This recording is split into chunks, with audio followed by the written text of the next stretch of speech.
Chapter 82. As soon as the crowd heard this, they immediately thought of the missing Xianxia, and they all walked toward the greenhouse. Perhaps in his panic, Xianxia tripped over something and fell forward, almost bumping his head into Yunruoyan.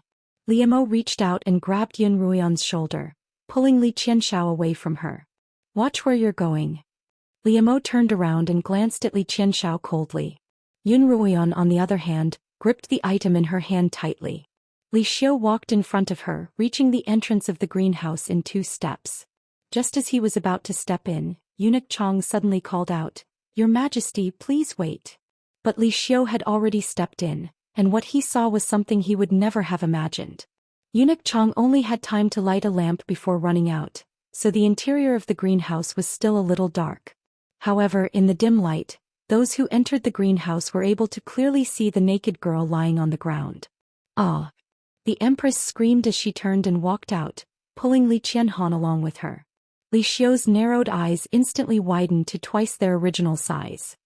He looked at the girl's body from head to toe, and only then did he snap back to his senses. Yunruoyan glanced coolly at Xianxia, then subconsciously turned to Liemo, only to find that he was looking back at her, his ink-black eyes filled with an inexplicable smile. Liemo looked at Yunruoyan. "Your sister's been found. Why aren't you going to see her?" Only then did Yunruoyan reveal a pained and shocked expression. "Sister Xianxia," she called out before quickly walking over. After everyone had left, Liemo closed the door to the greenhouse, leaving only Yunruoyan and the unconscious Xianxia in the room. Yunruoyan looked down at Xianxia, who was lying flat on the floor. Her hair was disheveled and her fair skin was covered in bruises. Her lower body was hidden beneath her clothes, and there were specks of blood on the floor. The smile on Yunruoyan's face slowly disappeared. She clenched her fists so tightly that her fingernails dug into the flesh of her palms. Her entire body trembled as she closed her eyes. The scenes from her previous life swept through her mind like a turbulent wave. "Big sister, today is the day that the heads of the Yun and Lin clans will be executed. Big sister, aren't you going to take a look?" Xianxia, the cousin whom Yunruoyan had always treated as her own sister, held a bowl of poison in her hands and smiled brightly at her. "Someone as ugly and vulgar as Big Sister wants to spend the rest of his life with Brother Zhou?" Xianxia snorted. "Sister, do you know that Brother Zhou is so disgusted by you that he can't even eat? If it weren't for the fact that you're the legitimate daughter of the Yun family with Zhou's status, how could he possibly be interested in an ugly girl like you? What Madame Pei? Zhou even thinks it's embarrassing to bring you out. You're not worthy." Xianxia poured the bitter poison into Yunruoyan's mouth. "Don't worry, sister. After you leave, I'll take care of the Yun family's businesses and your husband for you." Xianxia gazed tenderly at Pei Zhou. "Brother Zhou, throw her out lest she dirty the woodshed." Yunruoyan was thrown out of the Pei manor like a piece of trash. She mustered all the strength she had left to ask, "Aren't you afraid of retribution?" Yunruoyan would never forget Xianxia's laughter. "Retribution? I'm looking forward to it. Unfortunately, you're a useless piece of trash, and I'm afraid I won't be able to see retribution in this lifetime." Yunruoyan finally opened her eyes. The pain from her previous life was once again buried deep in her heart. She slowly squatted down, picked up the clothes on the ground and covered Xianxia's naked upper body. "Retribution will always come," she murmured. "The sins you committed in your previous life won't be able to escape in this one." How unseemly, how unseemly. Outside the greenhouse, the Empress was panting. How could something like this happen in the palace? If I catch the culprit, I'll skin him alive. Li Qianxiao's heart began to pound once more. All he could see was Xianxia's bruised body. He hadn't expected himself to be so ruthless. When he left the greenhouse, Xianxia's body hadn't been so bruised. However, Xianxia's skin was delicate, and as time went on, the bruises on her body worsened. "When I left, I clearly covered her with clothes, but that woman just had to move about." Li Qianxiao grumbled angrily. Pei Zhou and the other scions of the nobility rushed to the greenhouse as soon as they heard the news, but they were all stopped outside. Just then Yunruoyan pushed open the door. "Let Sister Ruiyao in." Yunruoyao quickly walked over and frowned at Yunruoyan. Yunruoyan let her in, her expression impassive. When Yunruoyao entered the greenhouse and saw Xianxia on the ground, She immediately sucked in a breath of cold air. This sister of hers was doomed. Although there was no such thing as male superiority on the Qinyuan continent, a woman's reputation was still very important. A woman who lost her reputation, no matter how noble her status, would have a hard time finding a good husband. Qianying, wake up, wake up. Yun Ruyao helped Yi Qianying up, shaking her and calling her until she finally reacted. Brother Zio, I don't want it, I don't want it. Yi Qianying was still in a daze and she kept calling out Pei Zio's name. Qianying, open your eyes and tell me who did this. Was it Pei Zio? Yun Ruoyan shook Yi Qianying's shoulders and Yi Qianying finally opened her eyes. Confused, she looked at Yun Ruyao's angry expression. Sister Ruyao, what's wrong? You're asking me what's wrong? What's wrong with you? Yun Ruyao lowered her voice and chided him. You've completely embarrassed the Yun family. Although Yi Qianying was a young miss of the Yi family, she had grown up in the Yun household and received the Yun family's tutelage. For something like this to happen, the Yun family was naturally the one to be disgraced. Yi Qianying lowered her head and looked at herself. She was clearly frightened by her own appearance, and just as she was about to scream, Yun Ruyao covered her mouth with her hand. Haven't you embarrassed yourself enough? Yun Ruyao growled. All the scions of the Li kingdom are outside. Do you want the whole city to know about this? Hearing Yun Ruyao's words, Yi Qianying panicked even more. She grabbed Yun Ruyao's arm and cried, Sister, what should I do now? Where's Brother Zio? He'll definitely take responsibility for me. Not necessarily, Yun Ruoyan replied coolly, standing by the side with her arms crossed. Only then did Yi Qianying notice Yun Ruoyan. Her eyes immediately widened as if she had seen a ghost. Why you? Yun Ruoyan knew what Yi Qianying was going to ask. You want to ask why I was fine but you were poisoned. What are you talking about? What poisoned? I don't understand, Yun Ruoyao replied. Our dear sister drugged me with an aphrodisiac. Not only did she fail to harm me, she even suffered the consequences of her actions. Yun Ruoyan smiled coldly at Yi Qianying. This is retribution. Let me tell you another piece of bad news. Your brother Zio doesn't seem to be willing to admit to it. What did you say? Yi Qianying stood up abruptly. No, he won't. Yun Ruoyao looked at Yi Qianying's crazed expression and felt incredibly disappointed. She had been hoping to win her over to her side, but she hadn't expected her to ruin her plans. I'm going to look for Brother Zio, I'm going to look for him. Yi Qianying tried to stand up, but the pain from her lower body caused her to fall back down. He was the one who told us to look for you. Yun Ruoyan looked at her coldly. He told everyone that when you were together in the back garden he was knocked unconscious and when he woke up you were gone. According to him, he wasn't the one who cured the aphrodisiac in your body. Yi Qianying was stunned. She shook her head vehemently. No, that's impossible. She turned to Yun Ruoyao and begged, Sister Ruoyao, please help me find Brother Zio, please, I beg you, find him. Yun Ruoyao didn't even want to look at this troublesome cousin of hers, but she still had to act like the eldest daughter of the Yun family. Put on your clothes. Pei Zio is outside and so is the emperor. We'll get justice for you today. Yun Ruoyao opened the door to the greenhouse, and Li Xiu, Li Mo, the empress, Li Qianxiao and Pei Zio walked in. What's going on? A young master asked a skinny eunuch. Coincidentally, this eunuch was one of the men who had followed Eunuch Chong into the greenhouse to light the lanterns. The eunuch looked left and right, then craned his neck and sighed. How pitiful. There's not a single part of that young Mrs. body that's unscathed. Really?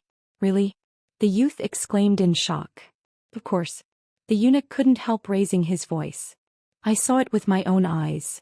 With a slap, a horsetail whisk landed on his head. Eunuch Chong berated, Do you not want your head or your tongue anymore? The eunuch was so frightened that he immediately ran away, trembling. At first no one really believed the eunuch's words, but after Eunuch Chang's words, everyone was convinced that the eunuch was telling the truth. News of Miss Yi, who had been raised in the Yun family, being raped spread throughout the streets and alleys of the Li kingdom. Brother Zio. As soon as Yi Qianying saw Pei Zio enter, she quickly walked up to him. Pei Zio hurriedly retreated. Miss Yi, please behave yourself. Miss Yi, please behave yourself. When Yi Qianying heard this, she felt as if her heart had been plunged into an icy abyss, and her entire body turned icy cold. Brother Zio, don't you want to take responsibility for me? Yi Qianying's tears fell like pearls from a broken necklace. She looked truly pitiful. From the moment Yi Qianying disappeared, Pei Zhou knew that he couldn't have her anymore. When he heard Yi Qianying say that she wanted him to take responsibility, he abruptly raised his head and asked, "Why should I take responsibility for you? Miss Yi, you must be mistaken." Chapter 83. This time Yi Qianying really panicked. "Brother Zhou, why would you say that? I'm already yours. If you're not willing to take responsibility, then I'll have no choice but to die." As soon as she finished speaking, she tried to ram into a flower pot that was half the height of a grown man, but Yun Ruoyan reacted quickly and grabbed her. Yi Qianying turned around and glared at Yun Ruoyan hatefully. "You want me to die? Why won't you let me die?" Yun Ruoyan thought to herself, "If you die, how am I supposed to continue acting? Sister, don't be rash. The emperor is wise and I'm sure he'll seek justice for you." Yun Ruoyao also hurried over to pull Yi Qianying back, exclaiming, "Silly girl. If you die, I'll never be able to explain myself." Only then did Yi Qianying give up on seeking death. She allowed Yun Ruoyao to pull her in front of Li Xiu, and the two of them knelt down together. "Your Majesty, Your Highness, slaughtering king." Yun Ruoyao looked up at Li Xiu and Li Mo, her face full of sympathy for her younger sister. "I beg the three of you to seek justice for my pitiful sister and for our Yun family." Li Xiu and the Empress glanced at each other and sighed. "Miss Yun, please rise." The Empress, who had always been stern, revealed a rare expression of pity. "Since this happened in the palace and at my flower viewing party, I'll be sure to give Miss Yi an explanation." She turned to Pei Zhou sternly. "Young Master Pei, are you going to plead guilty?" "Your Highness, I really didn't do it." "How do you want me to plead guilty?" "You dare to do it, but you don't dare to admit it. Pei Zhou, this crown prince really misjudged you." Li Qianxiao found an opportunity to interject. "As far as I know, Brother Pei and Missy have always been close.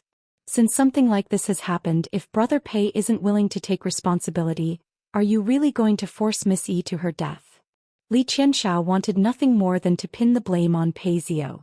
If Pei Zhou could take the blame for this incident, he would surely treat the Peis well in the future. However, Li Qianxiao's idea was clearly unrealistic. Pei Zhou glanced at Yi Qianying. She was leaning against Yun Ruoyao's chest, crying so hard that she couldn't catch her breath. Her pitiful appearance moved everyone present. Pei Zhou was getting more and more depressed. "Your Highness, please don't speak nonsense." Pei Zhou puffed out his chest and declared confidently, "If it was Zhou's doing, then Zhou will definitely take responsibility. However, this was definitely not Zhou's doing. I hope Your Majesty, Her Highness, and the Slaughtering King will investigate this matter thoroughly." Li Xiu was puzzled by Pei Zhou's lack of guilt, but the Empress was furious.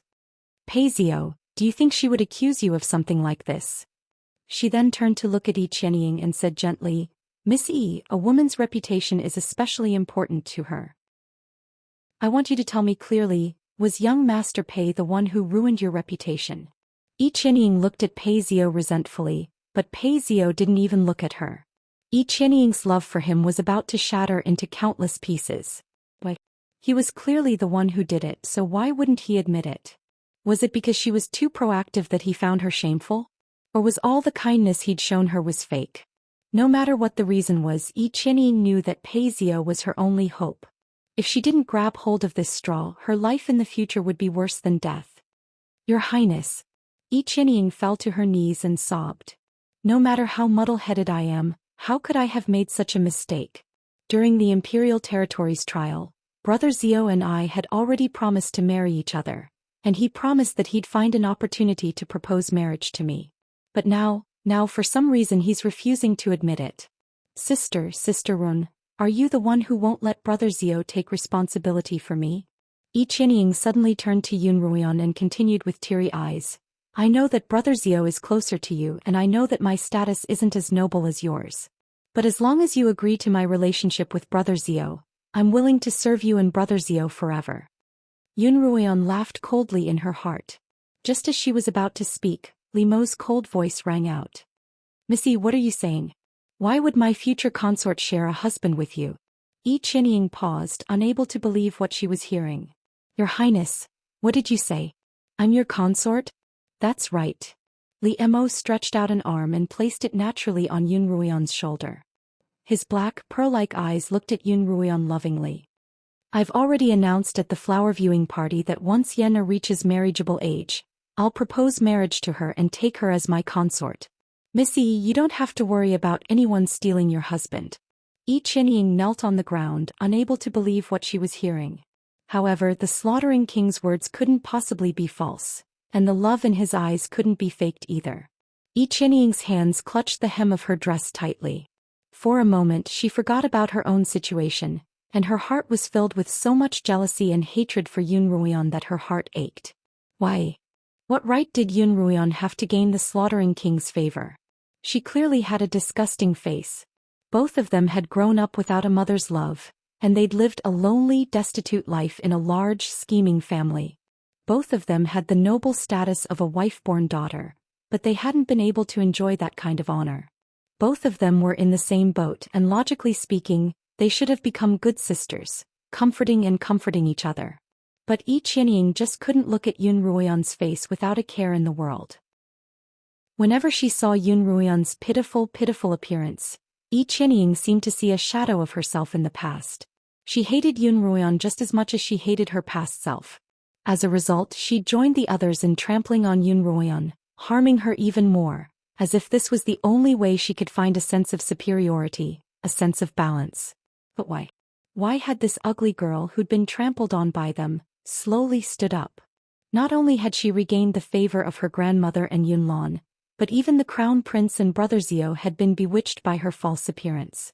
And now, even the slaughtering king had fallen for her. Could it be that she really wasn't human? Yi Qianying suddenly recalled the scene of Wang Kuang pointing at Yun Ruoyan before his death, screaming, "You're not human. You're a demon, a demon." Yi Qianying subconsciously looked toward Yun Ruoyan. Coincidentally, Yun Ruoyan was also looking at her. Her clear eyes seemed to exude a disdainful light. The way she looked at Yi Qianying was as if she were looking at an ant. With just that one glance, Yi Qianying was so shocked that she almost fell to the ground. She really wasn't the ugly girl she'd once been. Yi Qianying forced herself to calm down, but she didn't dare look at Yun Ruoyan again. All she could do was keep calculating in her mind. Although her appearance was still that ugly girl, her eyes were clearly that of a different person. Could it be that she'd been possessed? Or had she been possessed by a demon? She'd only just discovered it now. This new discovery instantly resolved many of Yi Qianying's doubts, but it didn't solve her current predicament. "Your Majesty, Your Highness, the slaughtering king and the crown prince," Paisio began solemnly. Paisio continued solemnly, "Missy can't be certain that I'm the one who ruined her reputation." He took a deep breath and all of his affection for Yi Qianying dissipated. Because Missy has been poisoned by an aphrodisiac. And those afflicted by this aphrodisiac have no sense of judgment. What? Everyone was shocked and the Empress raised her voice. "Paisio, don't spout nonsense. How could there be such an aphrodisiac in the palace? Zhou wouldn't dare." Paisio stared at the Empress calmly. "Missy suddenly found me and said that she had something important to discuss with me, so I followed her to that little garden. Then Missy did some very strange things and I naturally rejected her in every possible way. When I pressed her further, she said that she had been afflicted by an aphrodisiac and wanted me to cure her. I was just about to bring her to His Majesty and Her Highness to find an imperial physician when I was suddenly attacked." Paisio pointed to the heavens and swore, "I dare swear to the ancestors of the Pei family that I wasn't the one who ruined Miss Yi's reputation." As soon as Paisio finished speaking, Yi Qianying slumped to the ground, paralyzed. "No. Impossible. If it wasn't Brother Zhou, then who could it be? Who could it be?" Yi Qianying had lost her innocence for no reason, but she didn't know who had done it. She couldn't even cry now. "The palace guards, the scions and the princes." Paisio bowed. Paisio bowed and said, "Any man who wandered around the back garden during that period of time is a suspect, not just Zhou." "How dare you suspect the princes?" the Empress shouted. Paisio bowed again. "Your Majesty, Her Highness and Your Highness, please investigate and prove my innocence." Li Qianxiao hid behind the Empress, not even daring to breathe loudly. Li Xiu, on the other hand, glanced at Li Qianxiao with a pair of glowing eyes. Yun Ruoyan felt that the time had come. She walked over to Yi Qianying's side and was about to help her up when, as if she had seen something, she pointed at a crack in the stone slabs in front of them. "Hey, what's that?" Everyone's gazes followed the direction of her finger. Under the dim light and moonlight, there was a sparkling purple-gold pearl wedged between the cracks of the stone. Pei Zhou immediately walked over and bent down to pick up the bead. He said excitedly, "This must have been left behind by that man." He hurriedly handed the bead to Li Xiu. "Your Majesty, this bead is an accessory for a crown. As long as we find out whose crown it came from, it'll be the man who ruined Miss Yi's reputation." Li Xiu took the bead, his slender fingers clenching tighter and tighter, his red nails gradually turning white. The Empress's eyes widened in shock as she slowly turned her head to look at Li Qianxiao's crown. The purple gold bead that should have been there was indeed gone. Chapter 84. The Rong Empress and Li Xiu couldn't be more familiar with that purple gold pearl. It was a tribute that the Qin kingdom had sent at the beginning of the year. There were only 4 of them, and the 2 larger ones were kept in the palace's treasury. As for the other 2, one was mounted on Li Xiu's purple and gold belt with a coiling dragon, while the other was given to the crown prince as a gift by Madame Rong. She personally ordered someone to mount it on his purple and gold crown. The crown was now resting on Li Qianxiao's head. Your Majesty, please don't." The Empress hurriedly tried to plead for mercy when she saw Li Xiu's expression darken. Li Xiu, who had always seemed kind and amicable, pulled the Empress away, step by step approaching Li Qianxiao. Li Qianxiao was forced back step by step. Imperial Father, I didn't. It wasn't me." Li Qianxiao stammered, unable to form a complete sentence. "You beast." Li Xiu cursed, raising his leg to kick Li Qianxiao in the stomach. Although Li Xiu was skinny as a 7th-rank blade master, he was still quite strong. Li Qianxiao groaned and fell to his knees. Just as Li Xiu was about to kick him a second time, the Empress screamed and rushed forward to protect Li Qianxiao. "Your Majesty, even if the pearl belongs to Xiao, you should at least give him a chance to defend himself. Are you really going to beat him to death?" Li Xiu's face was ashen, his eyes widening and narrowing into slits. After a long while he finally put down his leg. He was late to the flower viewing party, said he fell asleep in the back garden, and then this pearl. Li Xiu's voice was filled with anger and disappointment. Li Xiu's tone was full of anger and disappointment. "The matter is already obvious, I want to see how he refutes it." Everyone's gaze fell on Li Qianxiao, waiting for him to speak. "Xiao, The Empress helped Li Qianxiao up. "Hurry up and tell your father what's going on. Did you drop your purple gold pearl here because you were playing around?" Although the truth was clear, the madam was still unwilling to believe that her son was the bastard that she wanted to skin alive. "Mother, Li Qianxiao stammered. He wanted to deny it, but he didn't have the courage to do so in the face of Li Xiu's aura. Pei Zhou stood to the side, staring coldly at Li Qianxiao. He hadn't expected that the person who had plotted against him would be Li Qianxiao. He thought back to how his father and son had always treated him like a Buddha. Whether it was good food, good wine, or beautiful women, as long as Li Qianxiao wanted it, they would do everything in their power to satisfy him. Pei Zhou had never imagined that Li Qianxiao would stab him in the back. Not only had he made him a cuckold, he'd even tried to slander him. His Royal Highness the Crown Prince just said that a man must take responsibility for his actions. Furthermore, you are the current Crown Prince, the future Crown Prince. Pei Zhou questioned. If you don't give an explanation for what happened today, how can you still be a role model for the people? His words could not be said to be light. If this matter was not handled well, it would be a scandal for the royal family. The Li Kingdom revered etiquette, and raping women was punishable by death. If the Crown Prince had committed a crime, it wouldn't be an exaggeration to say that he would be stripped of his position as Crown Prince. The Empress turned to Pei Zhou. Young Master Pei, your words are too serious. Didn't you say that Missy was poisoned? That means that the Crown Prince didn't force her. Yes, I didn't force her. Only then did Li Qianxiao react. I didn't force her. She seduced me. Xiao, don't panic. Tell me slowly, the Empress said hurriedly. In the evening I was taking a stroll in the garden when I suddenly heard intimate sounds coming from the bushes. Li Qianxiao glanced at his mother and calmed himself. I thought that a palace guard and a palace maid were having an affair, so I knocked the man unconscious. Only later did I realize that the two were Pei Zhou and Miss E. I was just about to call for help when Missy suddenly pounced on me and started pestering me. I couldn't control myself and made a huge mistake. Li Qianxiao knelt in front of Li Xiu once more. Father, I was wrong. Since this is my first offense, please forgive me this once. Yi Qianying sat on the floor like a lifeless puppet. She refused to believe that the person who had stolen her chastity wasn't her brother Zhou. She stared at Pei Zhou's cold back, feeling as if her entire body had been plunged into an abyss of despair.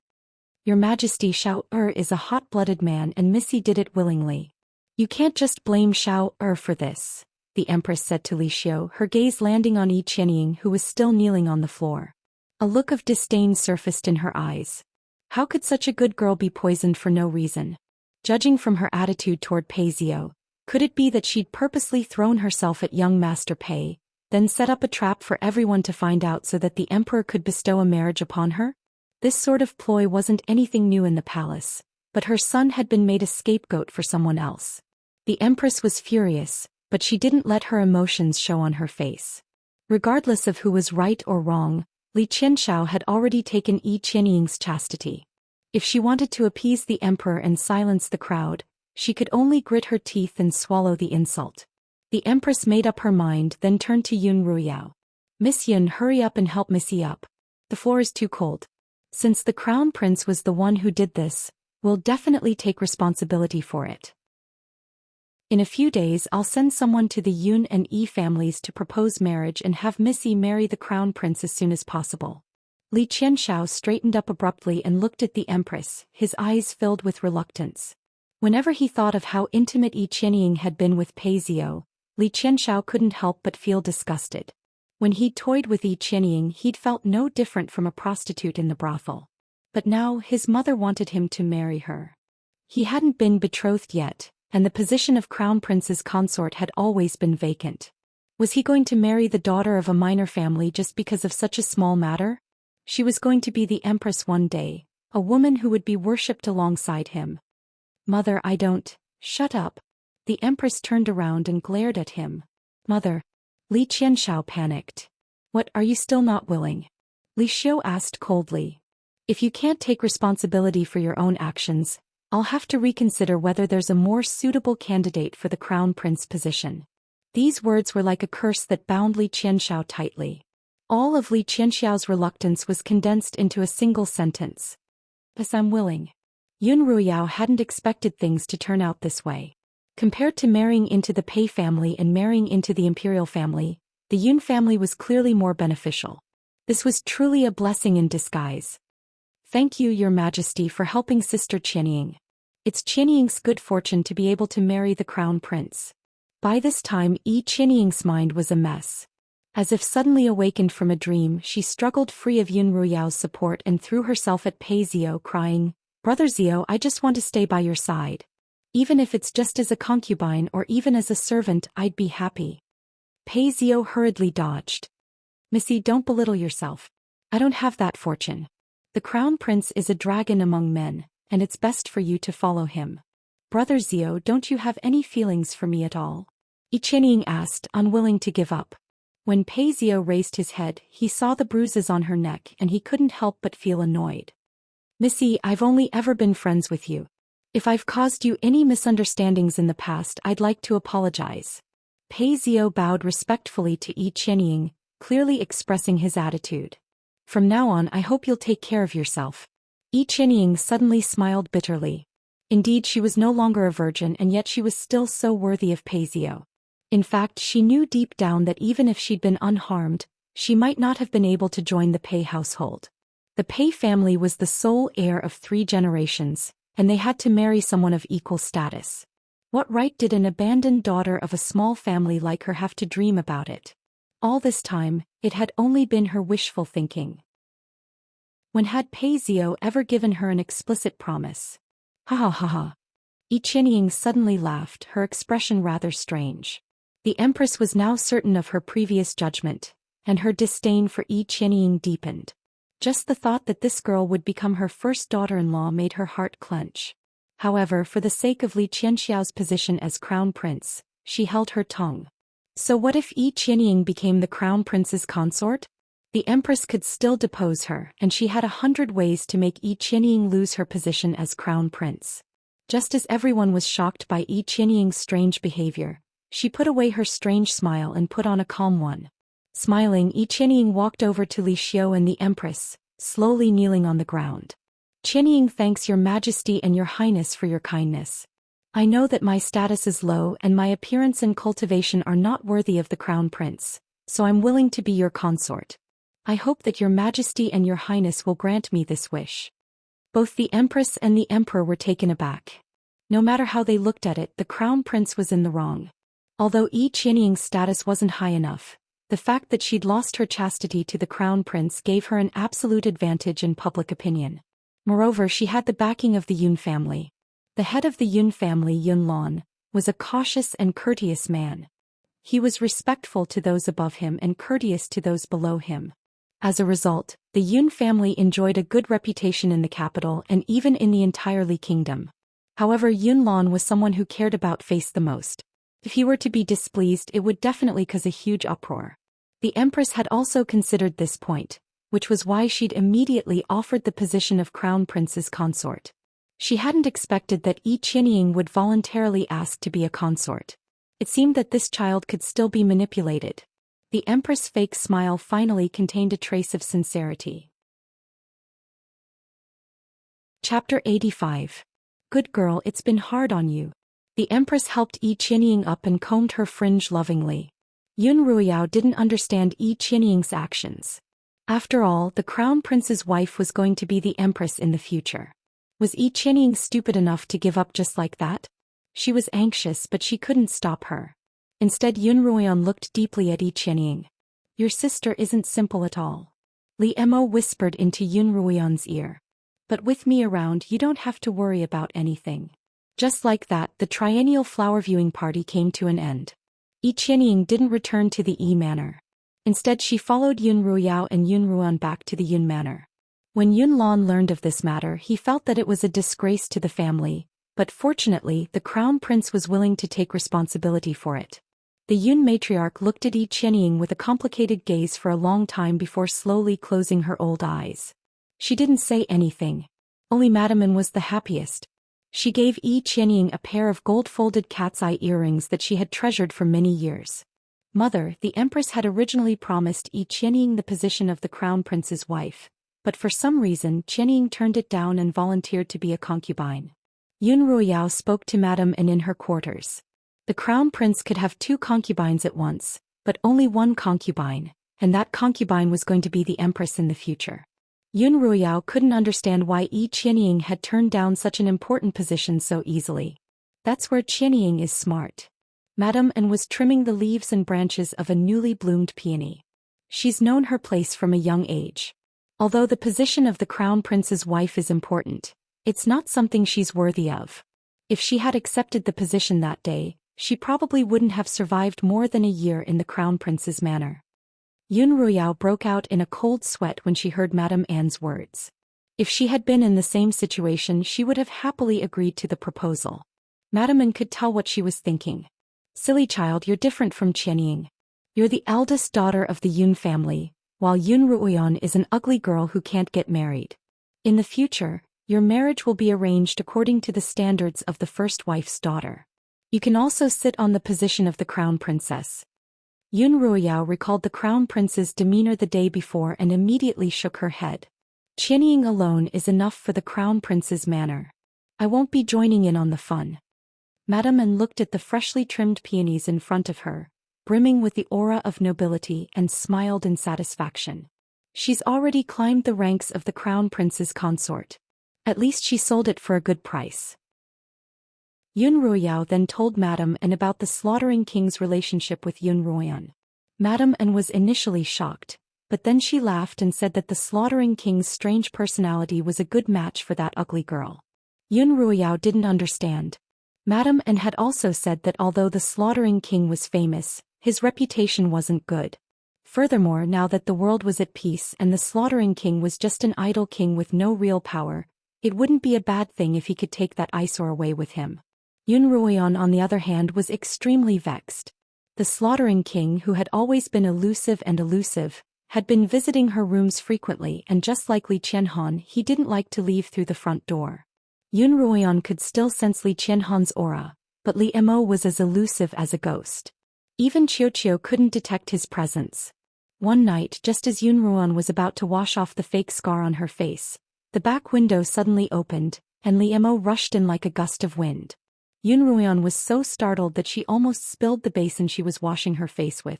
Li Mo handed a white jade bottle to Yun Ruoyan, claiming that it was a miraculous beautifying medicine. He demanded that she use it on the spot or he wouldn't leave. Yun Ruoyan had no choice but to use the beauty potion without damaging the fake scar.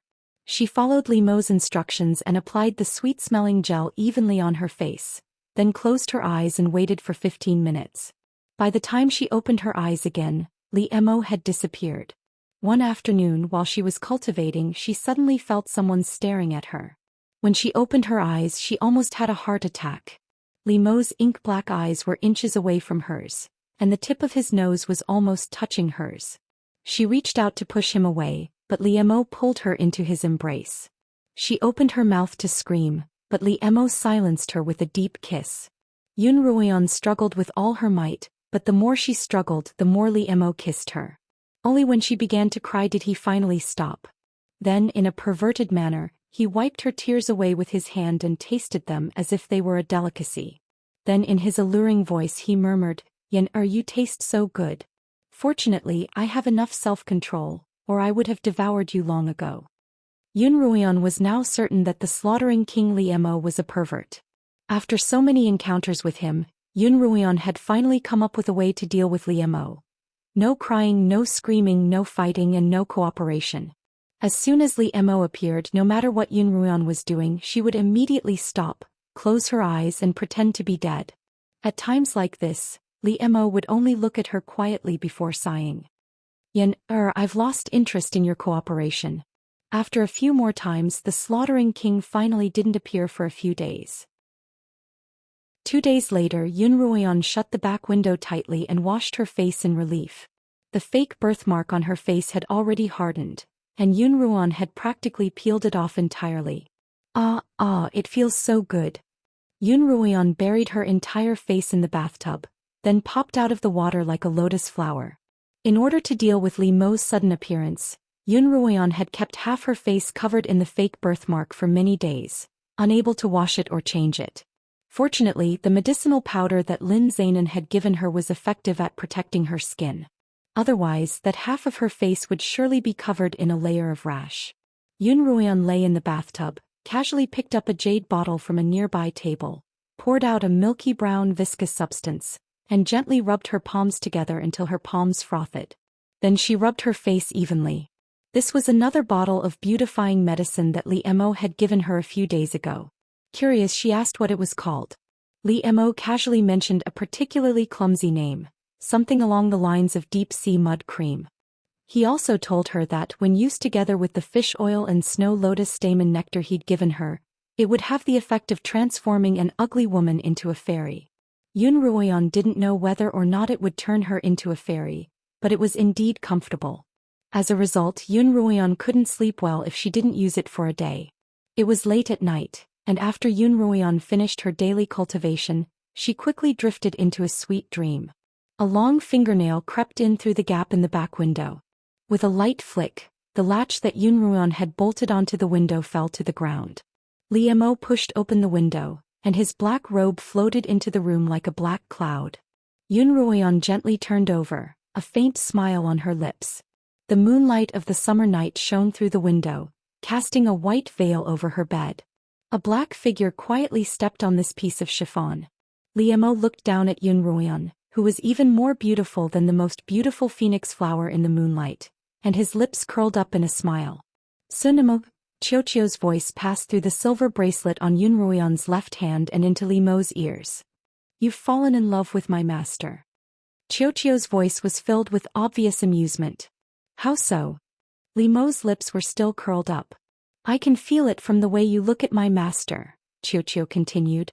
"The Beast King used to look at the queen the same way." "Is that so?" Li Mo raised an eyebrow. "That's why I said you've fallen in love with my master," Xianxia replied happily.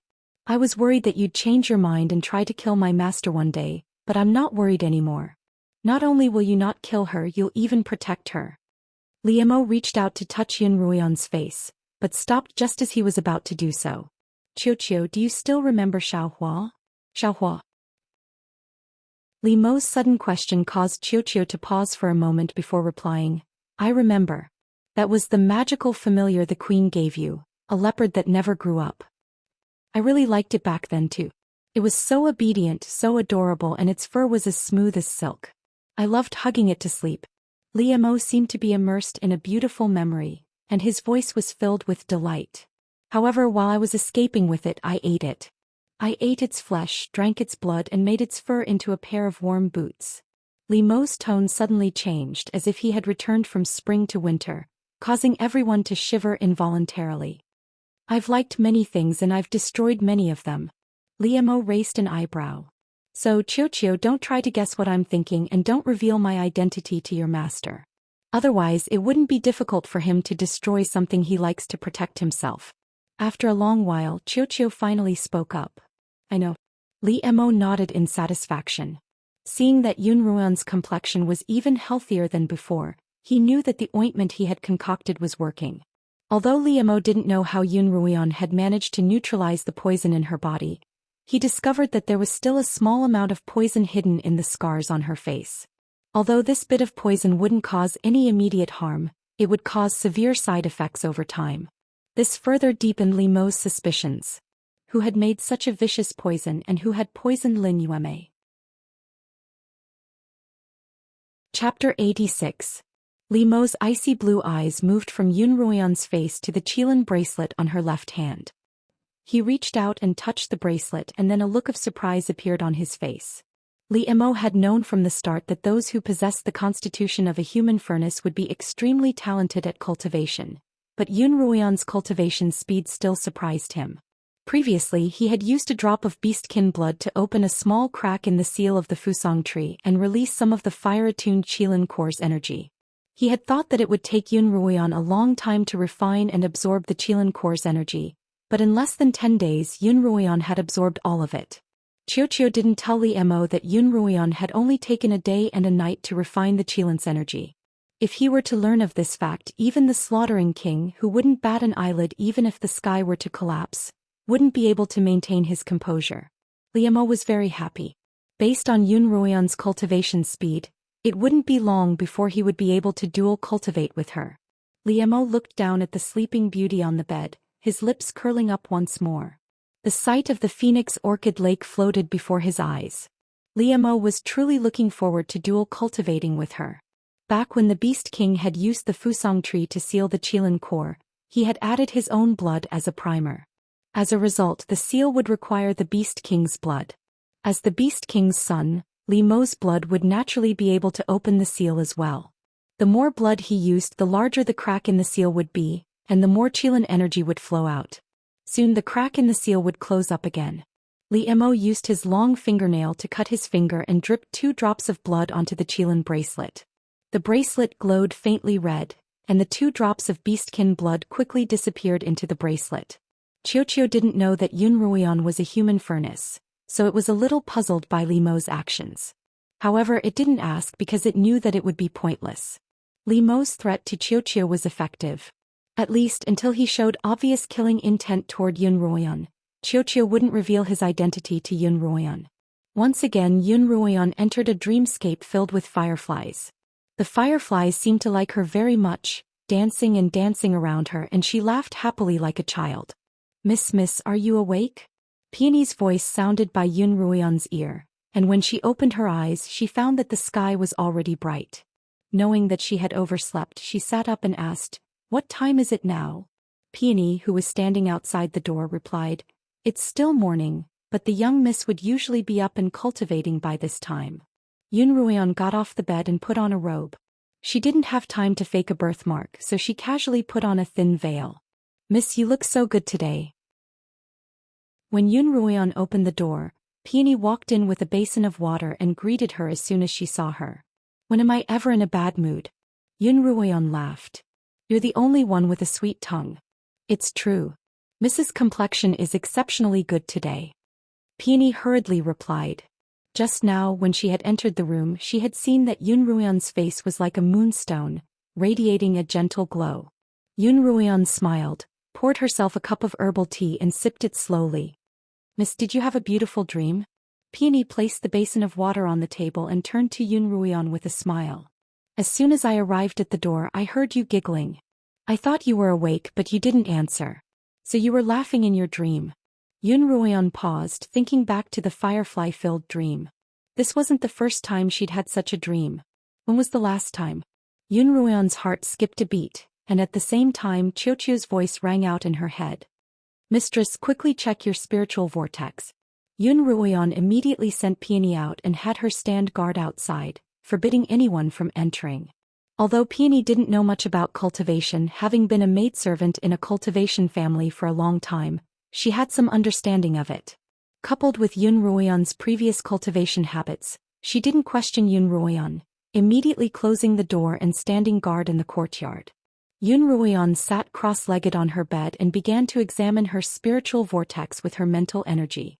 Within her spiritual vortex, a patch of red was particularly conspicuous amidst the white fog. My fire-attuned spiritual energy has more than doubled in a single night, and the color seems even purer than before, Yun Ruian exclaimed. I've been a little anxious these past few days because the purity of my fire-attuned spiritual energy was too low, making it difficult for me to condense a spiritual flame. Who would have thought that such a transformation would occur in a single night? It's amazing. Afraid that Yun Ruian would grow suspicious, Qiuqiu hurriedly explained. Sometimes cultivation is like this. You might think you're stagnant but you're actually preparing for a breakthrough. As long as you work hard enough, even you'll be surprised by your final breakthrough. Yun Ruian very much agreed with Qiuqiu's words. During this period of time she had spent almost all of her time condensing fire-attuned spiritual energy. She wanted to become a pill master as soon as possible so that she could share Lin Zainan's burdens and contribute to the Lin family. Mistress, you can try condensing a spiritual flame again now, Qiuqiu said. Yun Ruian nodded and sat up straight, her palms facing each other. Not long after, the red mist flowed from her dantian's spiritual sea through her meridians to her palms, and then out of her body through her palms. The last time she had condensed a spiritual flame in the Lin manor, the entire process had taken a full 2 hours. This time, however, it took less than 15 minutes. The pure fire-attuned spiritual energy spun rapidly between Yun Ruian's palms, forming a small whirlwind. Then an orange flame burst forth from the center of the whirlwind. Looking at the little flame, Yun Ruian cried out in excitement. I've finally condensed a spiritual flame, I've finally succeeded. At this moment the person she wanted to share her joy with the most was her grandfather, Lin Zainan. When Yun Ruian rushed to the Lin manor, she saw 2 mutated flaming horses tied to the entrance. These so-called mutated horses were the offspring of a magical beast and a normal horse. They could travel thousands of kilometers in a single day and were extremely valuable. There were only a handful of people in the capital who could own a mutated flaming horse. The servant at the entrance told Yun Ruian that 2 people had been coming to the Lin manor at this time every day, but he wasn't sure what they were here for. As Yun Ruian entered the courtyard, she bumped into Uncle Lin, who told her that Lin Zainan was meeting with guests in the main hall, and that she should go and play with the Lin sisters. Although Yun Ruian was curious, she wasn't a member of the Lin family, and it wasn't appropriate for her to disturb Lin Zainan when he was meeting with guests. Just as she was about to head to the backyard to look for the Lin sisters, a man's angry voice rang out from the main hall. Master Lin, we've come all the way from the Yu Kingdom. Are you going to give us no face? Yun Ruian couldn't help but stop in her tracks. She pricked up her ears as she heard Lin Zainan's cold voice. The sale of spiritual pills has always been voluntary. Do you think the Wang family is going to use force? Lin Zainan's face was filled with anger. My young master has long admired you, Master Lin, and would like to take you as his disciple. However, the Lin family has a rule that we don't accept outsiders as disciples, so we'd like to buy a few of your pills for him to study. A middle-aged man sitting at the lower end of the table softened his tone. My young master and I have been here for 4 days in a row, and you've refused to meet us. Now that you've finally met us, you've turned us down again and again. After all, the Lin family is one of the top pill makers in the Four Kingdoms. Are you unwilling to sell us even a few mid-grade pills? If you're unwilling to sell me your pills, I won't force you. A gray-robed youth sitting by the middle-aged man's side spoke up. Master Lin, would you be willing to teach me a thing or two? I'm sorry, but I've been feeling unwell recently, and it's been a long time since I last refined pills, so I'm unable to teach anyone. Lin Zainan stood up from his chair and gestured for them to leave. Please leave. Master Lin, how arrogant of you. You wouldn't even give face to a merchant guild from the Four Kingdoms. Seeing Lin Zainan's unyielding attitude, the middle-aged man retorted angrily, Do you think the Lin family is still the same as before? Lin Zainan slammed his palm down on the table. The royal family of the Yu Kingdom? How impressive. You dare challenge my Lin family? Are you trying to bully us because there's no one left in the family? Master Lin, please calm down. The gray-robed youth stood up from his seat, his tone respectful and his expression arrogant. I've been obsessed with pill making since I was young, and I've visited quite a few pill makers in the Yu Kingdom. I've discovered that many of them are unworthy of their reputations. Master Lin, I'm sure you won't disappoint me. What do you mean? Lin Zainan looked at the youth. The youth smiled. What I mean is, since Master Lin isn't willing to sell me pills or teach me, I have no choice but to challenge you to a duel. Would you dare accept my challenge? Lin Zainan paused. The youth was no more than 17 or 18, but he was so arrogant. Seeing that Lin Zainan was frowning but not responding, the youth continued, I've only just broken through to 5th rank and I know that my low cultivation won't catch your eye, Master Lin, but I'd still like to challenge you. I hope you'll give me a chance to learn a lesson. Lin Zainan's expression was calm, but his heart was filled with shock. This youth from the Wang family was indeed a rare pill-making prodigy, just as the rumors had said. To think that he, Lin Zainan, had been stuck at the peak of 5th rank for decades, unable to break through. This youth, on the other hand, had already reached 5th rank at such a young age. How frightening. The middle-aged man smiled proudly.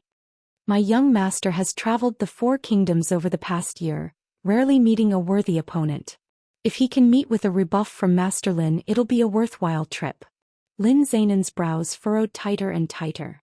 If he'd still been a 5th rank pill maker, he would have taught this arrogant youth a lesson on the spot. But now that he was only a 3rd rank pill maker, he really wasn't a match for this youth. Was he, Lin Zainan, really going to be ruined by this brat? Chapter 87. Master Lin, are you going to accept this challenge or not? Please give us a clear answer. The middle-aged man smiled insincerely. If you don't, then bring us 5 mid-grade spiritual pills and we'll pay you the full price. On the Qinyuan continent, spiritual pills had always been priceless. Apart from pill-making families, most other families would only buy them, not sell them. These two people from the Wang family had gathered a large number of middle-grade elixirs in the past year through forced buying and fighting. They had even gotten their hands on a few high-grade elixirs. Now that they had come to the Lin family, they were naturally unwilling to return empty-handed. Lin Zainan clenched his fists, sighing helplessly in his heart. Just as he was about to speak, he heard the crisp voice of a young girl. I'll accept this challenge. Yun Ruoyan walked in, her hands clasped behind her back. She wore a thin emerald-green robe and a bamboo veil over her face. Both the middle-aged man and the gray-clothed youth were stunned when they saw Yun Ruoyan. Yun Ruoyan stood in the middle of the hall and continued, On behalf of the Lin family, I accept your challenge. Where did this silly girl come from? Don't cause trouble here. The middle-aged man chided. The gray-clothed youth smiled at Yun Ruoyan. Little girl, you must be one of the young ladies of the Lin family. I'm challenging Master Lin, so don't cause trouble. Ruoyan, when did you arrive? Lin Zainan asked. Yun Ruoyan turned and walked up to Lin Zainan's side. I just arrived when I heard an arrogant fellow challenging you, grandfather. Given your status in the pill-making world, wouldn't you be lowering your status by accepting this junior's challenge? Yun Ruoyan turned her head and glanced at the gray-clothed youth. That's why I'll accept this challenge for you. As she spoke, she lightly hooked her arm around Lin Zainan's, her relaxed attitude causing Lin Zainan to fall into a daze. He immediately guessed that Yun Ruoyan must have made a breakthrough in her cultivation, but even so, she couldn't possibly accept a 5th rank pillmaster's challenge. Grandfather. Yun Ruoyan gently squeezed Lin Zainan's arm, her bright eyes looking at him. This time let me do my part for you and the Lin family. Lin Zainan's heart was filled with relief. Casting aside his worries, he smiled. All right. You're my last disciple, so it's only right that you accept the challenge on my behalf. He then looked at the gray-clothed youth and said, Wang brat, I'm a generation older than your father. You're not qualified to compete with me on the same stage. However, my little granddaughter has already received my teachings, so I will let her accept your challenge. I wonder if you dare to accept. What a joke. The middle-aged man snorted coldly and said with disdain, It seems that the Lin family really has no one left. They used a little girl who is still wet behind the ears as a shield. Aren't they afraid that others will laugh at them? Before the middle-aged man could finish speaking, Yun Ruoyan suddenly extended her right hand toward him, and a red mist seeped out of her palm. That mist instantly turned into an orange flame that licked at the middle-aged man's face. With a loud boom, the flame dissipated, revealing the middle-aged man's charred face, his mouth agape. Uncle, I suggest that you be more careful with your words in the future. Yun Ruoyan smiled. Otherwise, the consequences will be dire.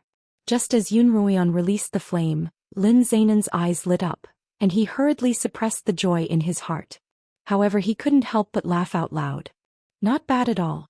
As expected of my disciple. The gray-clothed youth's eyes also lit up, and his previous disdain for Yun Ruoyan disappeared. I was blind just now, Mississippi. So you're a hidden expert. Of course you're worthy of my challenge, Mississippi. All right, Yun Ruoyan replied. But I'll be the one to decide the time. Of course. The gray-clothed youth didn't beat around the bush. Miss, when would you like to compete? Yun Ruoyan thought for a moment, then waved 2 fingers. How about 2 years from now? If you want to compete, then why wait 2 years? The middle-aged man wiped away the black scorch on his face and said angrily, I'll teach you, a little girl who doesn't know the immensity of heaven and earth, a lesson. Having been ambushed by Yun Ruoyan, the middle-aged man rolled up his sleeves, looking as if he were about to beat her up. Wang Gang, the gray-clothed youth called out. Don't be impudent. The middle-aged man turned to look at the youth, but the youth didn't seem angry. Instead, he stared at him with a pair of long, narrow eyes. Yes, young master. Wang Gang finally lowered his head, retreating to the side like a defeated rooster. The youth then turned to Yun Ruoyan and smiled. Isn't 2 years a little too long? Yun Ruoyan sighed. I'm only 13 this year and I'm only considered an adult at 15. Young Master Wang, you're not thinking of competing with a minor, are you? Yun Ruoyan's words caused the youth to choke. She had seen through this gray-clothed youth's arrogance, and it was only natural that arrogant people cared a great deal about their reputation. Even if they won against a minor, what face would they have? In that case, 2 years is 2 years, the gray-clothed youth replied. The youth walked up to Yun Ruoyan and introduced himself. My name is Wang Meng, the eldest son of the Wang family of the Yu Kingdom's Four-Nation Merchant Alliance. May I ask for your name, miss? You're Wang Meng. Yun Ruoyan suddenly asked. Yes, I am. Wang Meng looked at Yun Ruoyan suspiciously. Miss, do you know me?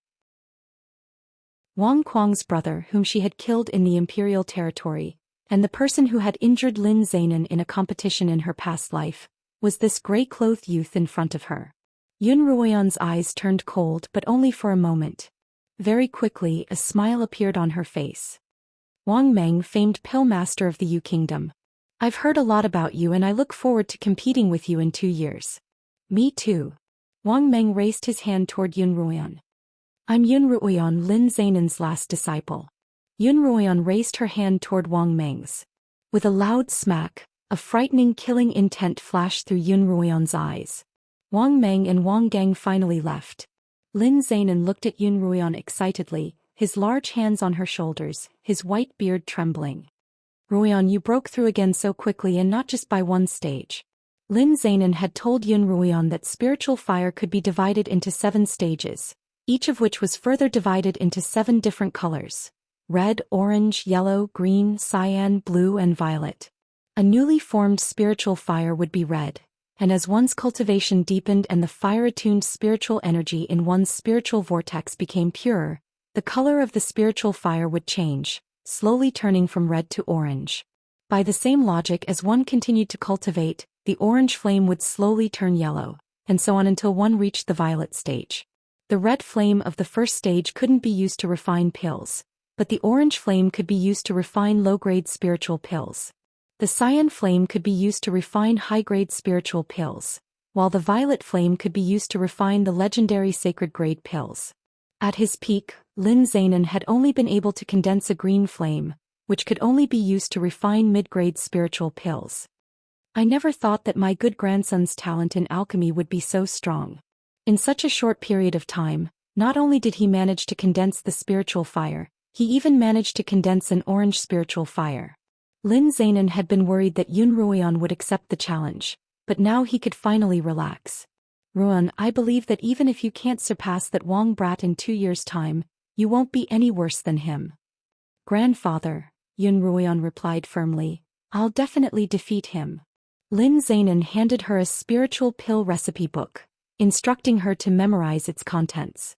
He also told her to come to the Lin Manor the next day so that he could teach her the simplest way to refine pills.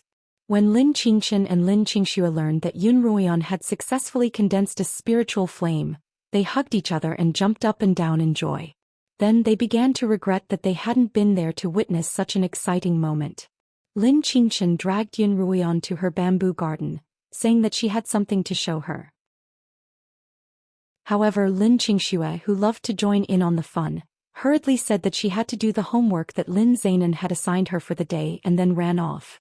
Lin Qingxue was a bold girl, but as soon as Lin Qingshan's bamboo garden was mentioned, she immediately turned into a coward.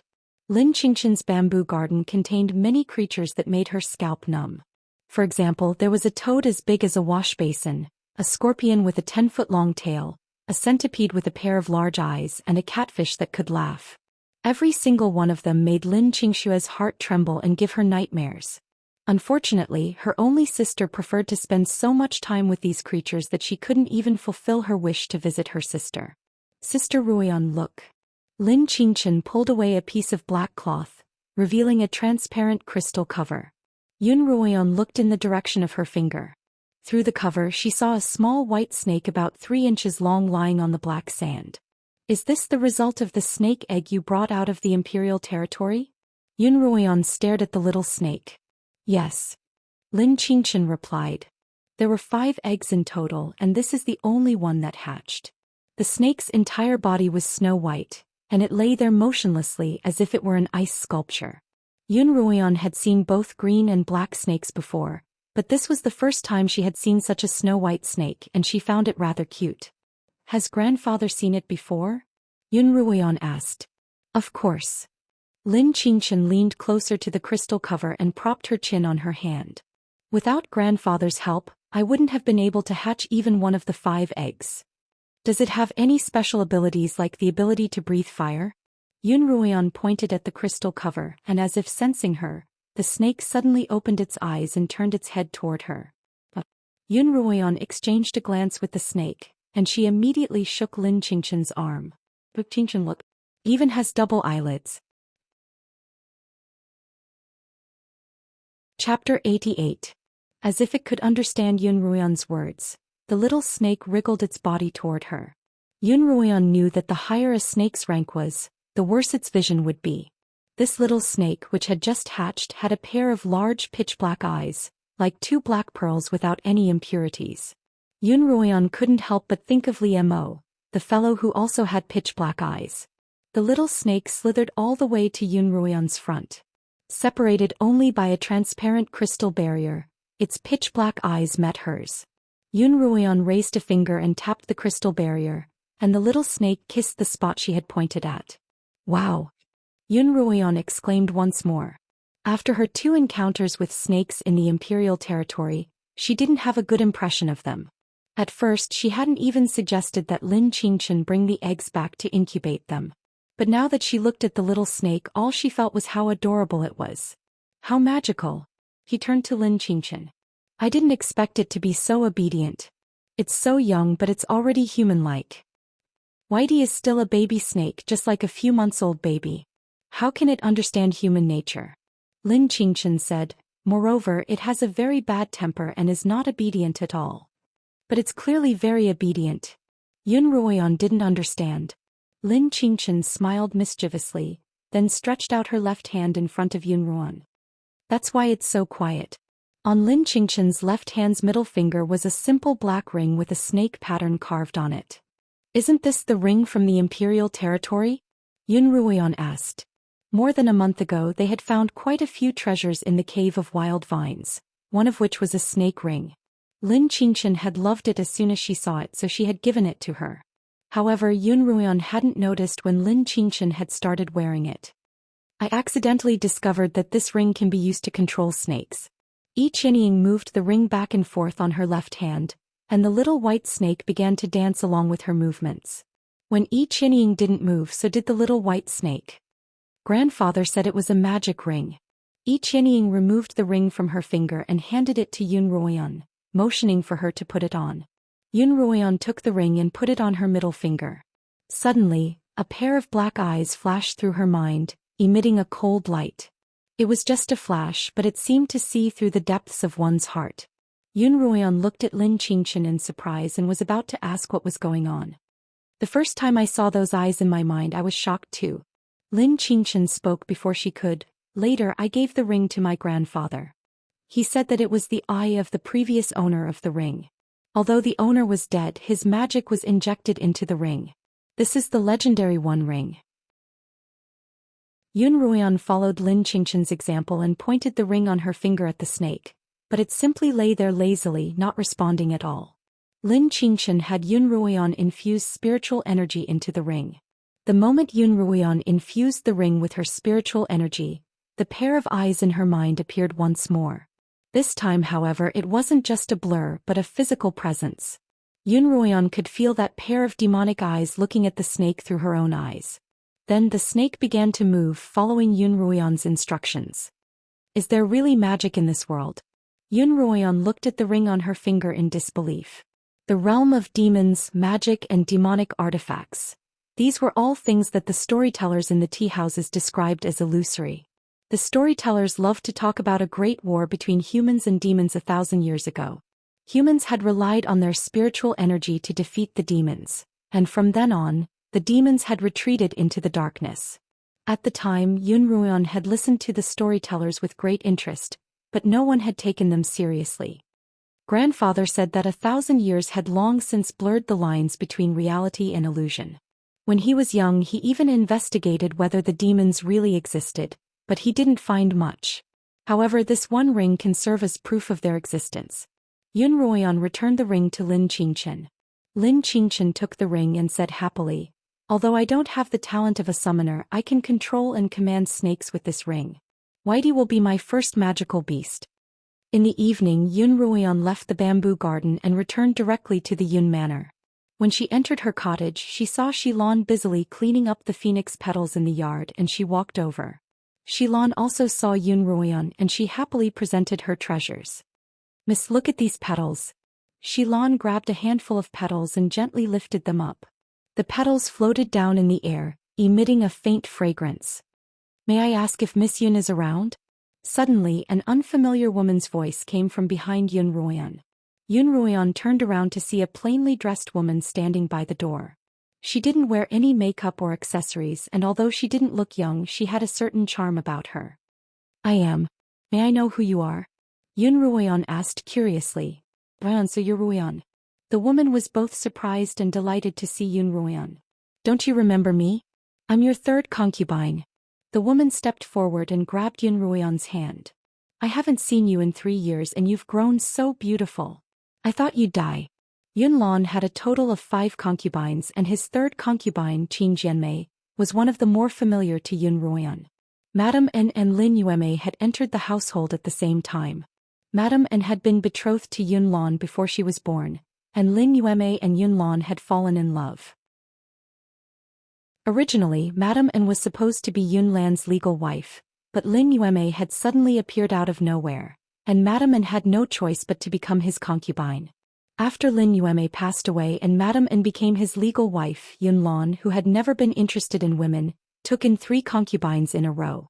Only his third concubine gave birth to Yun Ruoyu, and the other 2 concubines had no children. Later, for some unknown reason, those 2 concubines were sent to the Yun Manor, and only his third concubine, Qin Jianmei, remained in the Yun manor. Yun Ruoyan's impression of Qin Jianmei was that she was an amiable person who didn't like to fight, and she spent most of her days praying to the Buddha. Why had she suddenly come to her rooms today? Madam, and what brings you to my rooms today? Yun Ruoyan smiled.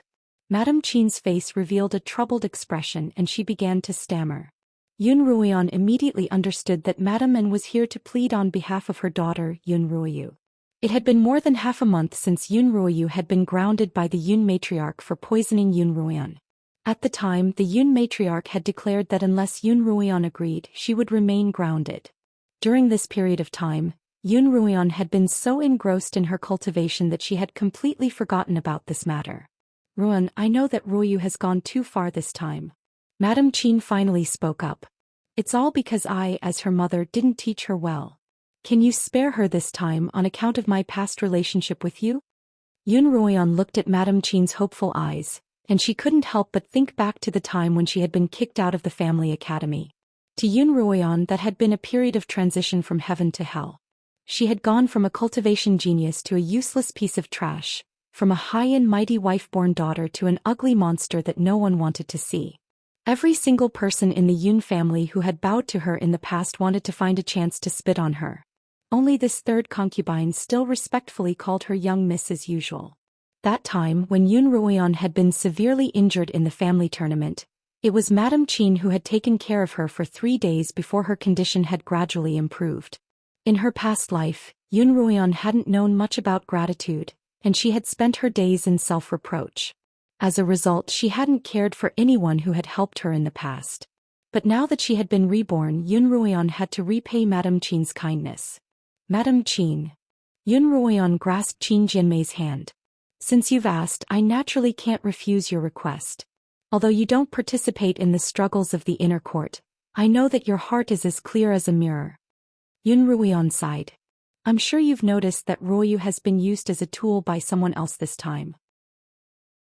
She's a headstrong girl and I'm sure she hates me to the bone.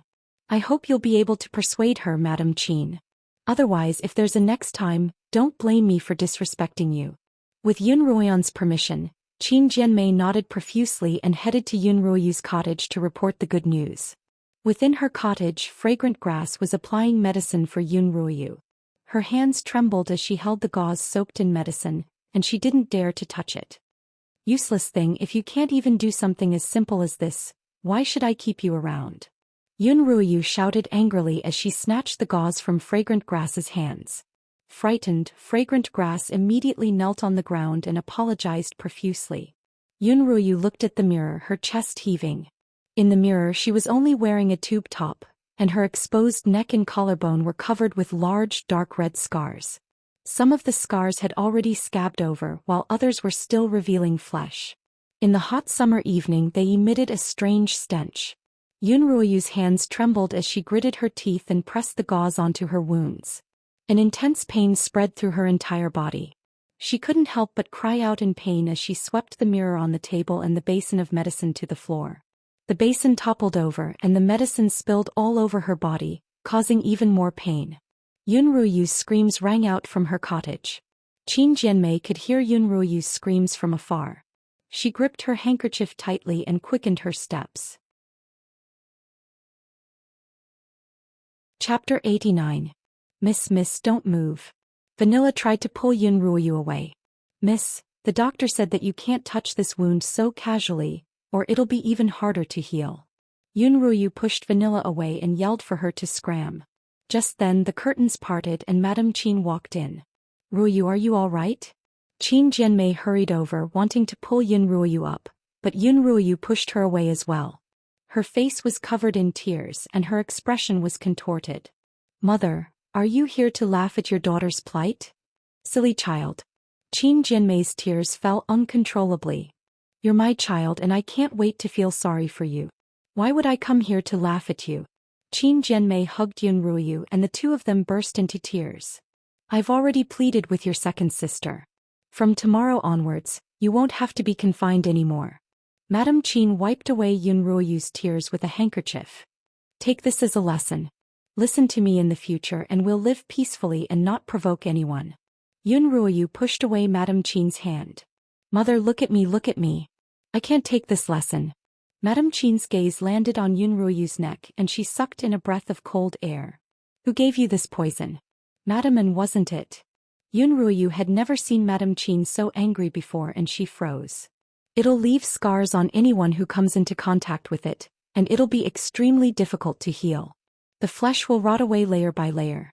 Madame Qin's expression was unprecedentedly ugly. Madame, and actually allowed you to poison Yun Ruoyu with such a vicious poison. If Master Yun were to find out, both of us would be chased out of the Yun family. Silly child, how could you do such a thing? Yun Ruoyu was frightened by Madame Qin's expression. I was just muddle-headed.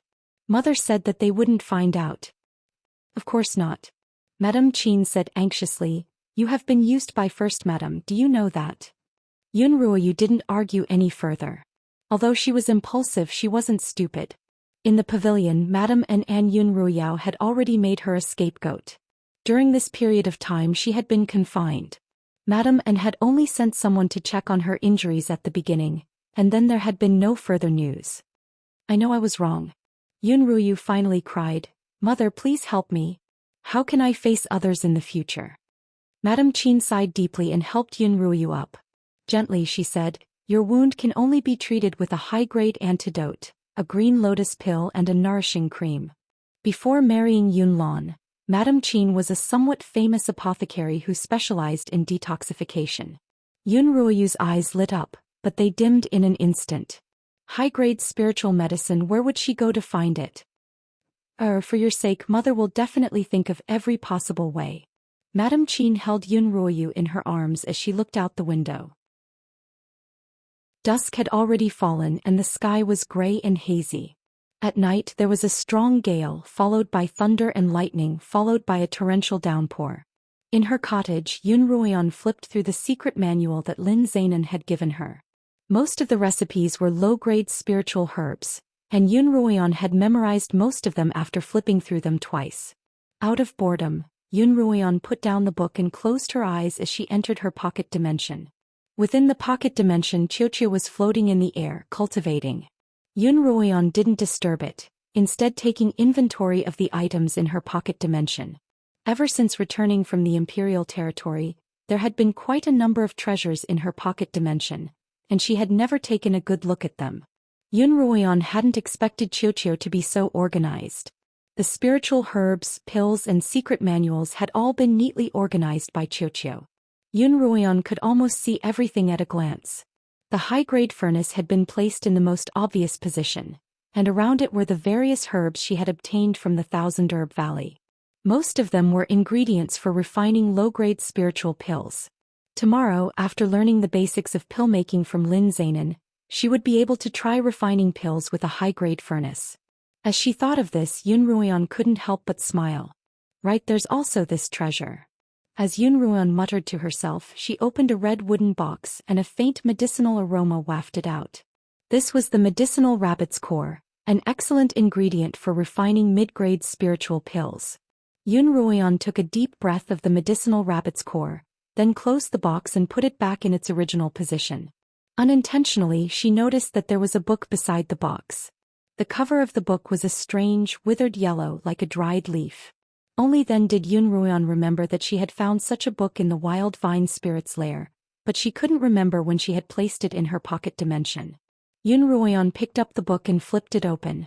The inside of the book was also a withered yellow, but it felt a little more slippery to the touch. She didn't know what material it was made of. She flipped the book over and over again, not even leaving a gap open. She couldn't find a single stroke, let alone a single word. Yun Ruoyan's heart was filled with suspicion. Who would be so bored as to create a wordless book? She felt that the book was very strange, and the stranger it was, the more she was interested in it. Yun Ruoyan took the wordless book and glanced at Xianxia, who was still cultivating, before leaving the pocket dimension. When she opened her eyes, the wordless book appeared in her hands. She held it in front of her eyes and said, "There's definitely something wrong with you. I'm going to unravel your secret." Then Yun Ruoyan got off the bed and walked to the table. She reached out and removed the lampshade from the oil lamp, then placed the book directly over the flame. The book roasted on the flame, but there was no sign of it burning, nor was there any sign of it turning black or hot. Not a single word appeared on it. Could it be that normal flames were ineffective against it?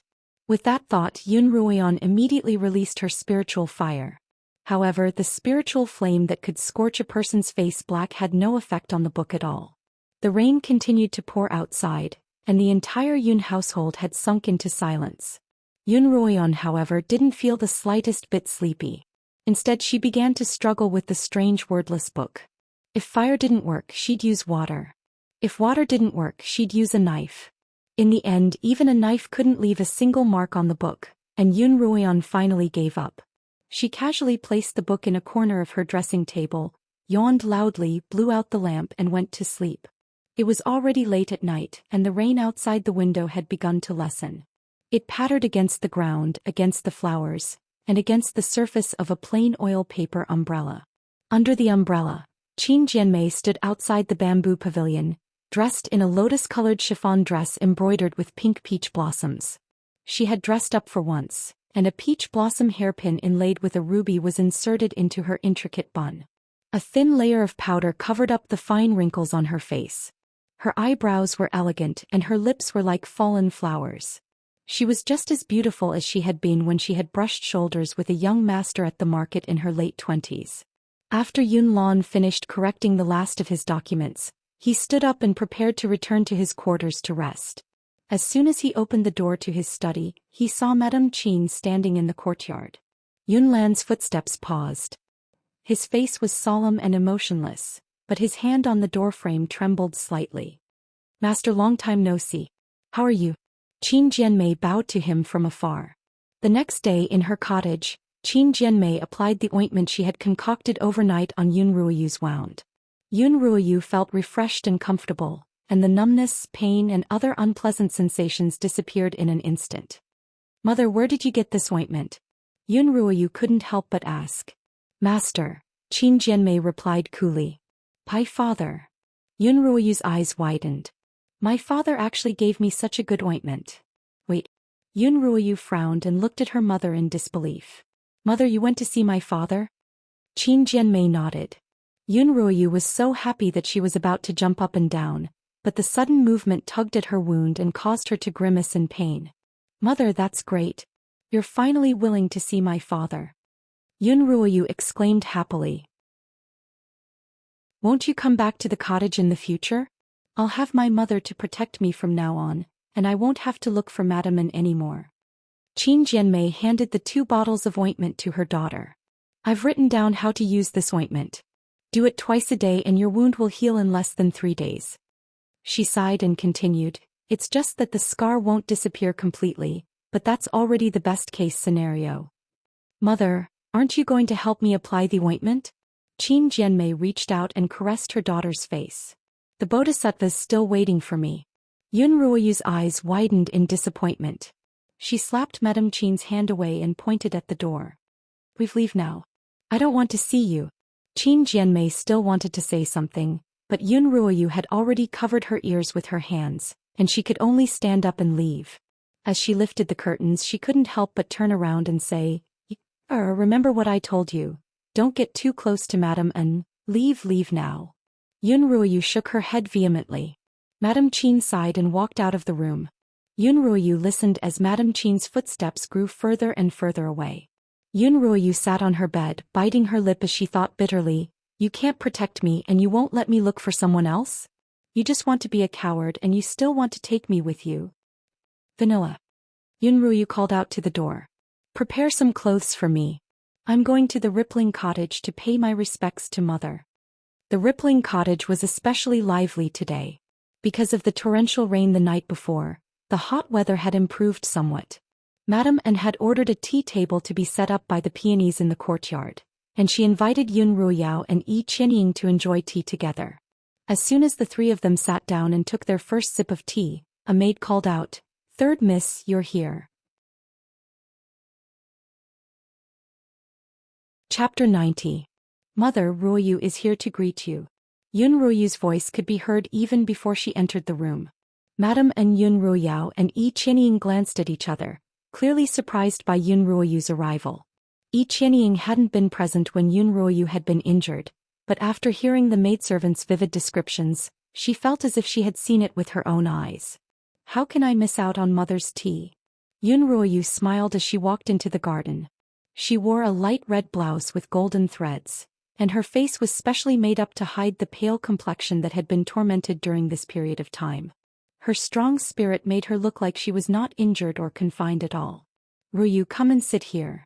Madame An hurriedly stood up to greet her, then ordered the maids to bring in more chairs and tea sets. Yun Ruoyu sat on a chair and leisurely took a sip of her tea.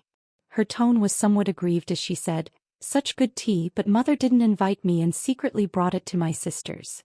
As soon as Yun Ruoyu entered the courtyard, the three men's gazes lingered on her neck. The collar covered most of Yun Ruoyu's neck, but if one looked closely, one would be able to see a strange red patch of skin through the gaps in the collar. Could it be that Ruoyu had been traumatized and was acting abnormally?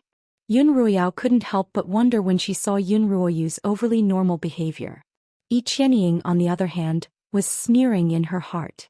She could still laugh after suffering such an injury. What a heartless girl.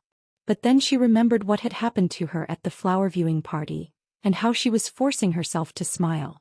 When she looked at Yun Ruoyu's smiling face again, she felt even more annoyed. "Ruoyu, are your injuries better?" Madame An spoke up. "The old madam ordered you to be confined, so it wasn't convenient for me to visit you. Dr. Lu said that your injuries weren't life-threatening, so I was relieved. I just didn't expect you to recover so quickly." Madame An was well aware of just how vicious the mundane world was.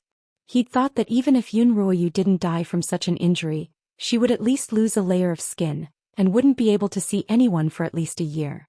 He didn't expect that in less than a month, this girl would be full of energy again. She could not help but feel surprised. "Yes, much better." Yun Ruoyu picked up her teacup and took another sip. "Father gave me some medicine and Madame Qin gave me some ointment. In less than 3 days I'll be completely healed." "Father gave you the medicine?" Yun Ruoyao was a little shocked. Yun Ruoyu had been grounded by the Yun matriarch, and her injury had been hidden from the Yun matriarch and Yun Lan. Why would Yun Lan give her medicine? Madame Anne's knuckles turned white as she held the teacup in her hand, but she still smiled. "Your mother must have gone to plead on your behalf. Old master still loves you very much." She turned to Yun Ruoyu. "Madame Qin hasn't left the cottage in a long time, and I haven't seen her in a long time either. Why don't you invite her over for tea?" "Mother, there's no need." Yun Ruoyu's expression was dejected. "She's returned to her cottage. In this world she's probably closest to the Bodhisattva. If it weren't for the fact that I'm about to die, she wouldn't have been willing to leave that hole."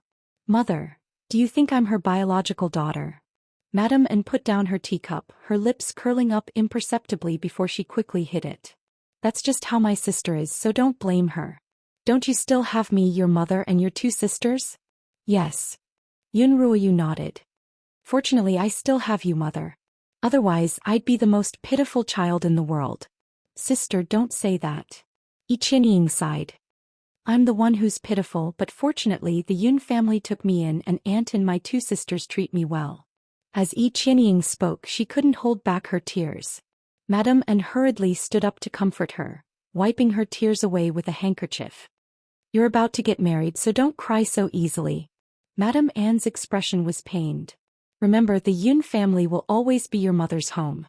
Yun Ruoyu hadn't attended the flower viewing party, but news of Yi Qianying's appearance there had spread far and wide. Naturally, Yun Ruoyu knew about it as well, but she hadn't expected that her brother would end up marrying Yi Qianying. She looked at Yi Qianying's tear-stained face, so delicate and adorable. When she thought of the scars on her own body, her heart was filled with all sorts of complicated emotions. Yun Ruoyu suppressed her jealousy and forced a smile.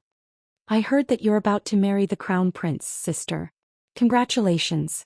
Yi Qianying knew that Yun Ruoyu had feelings for the crown prince.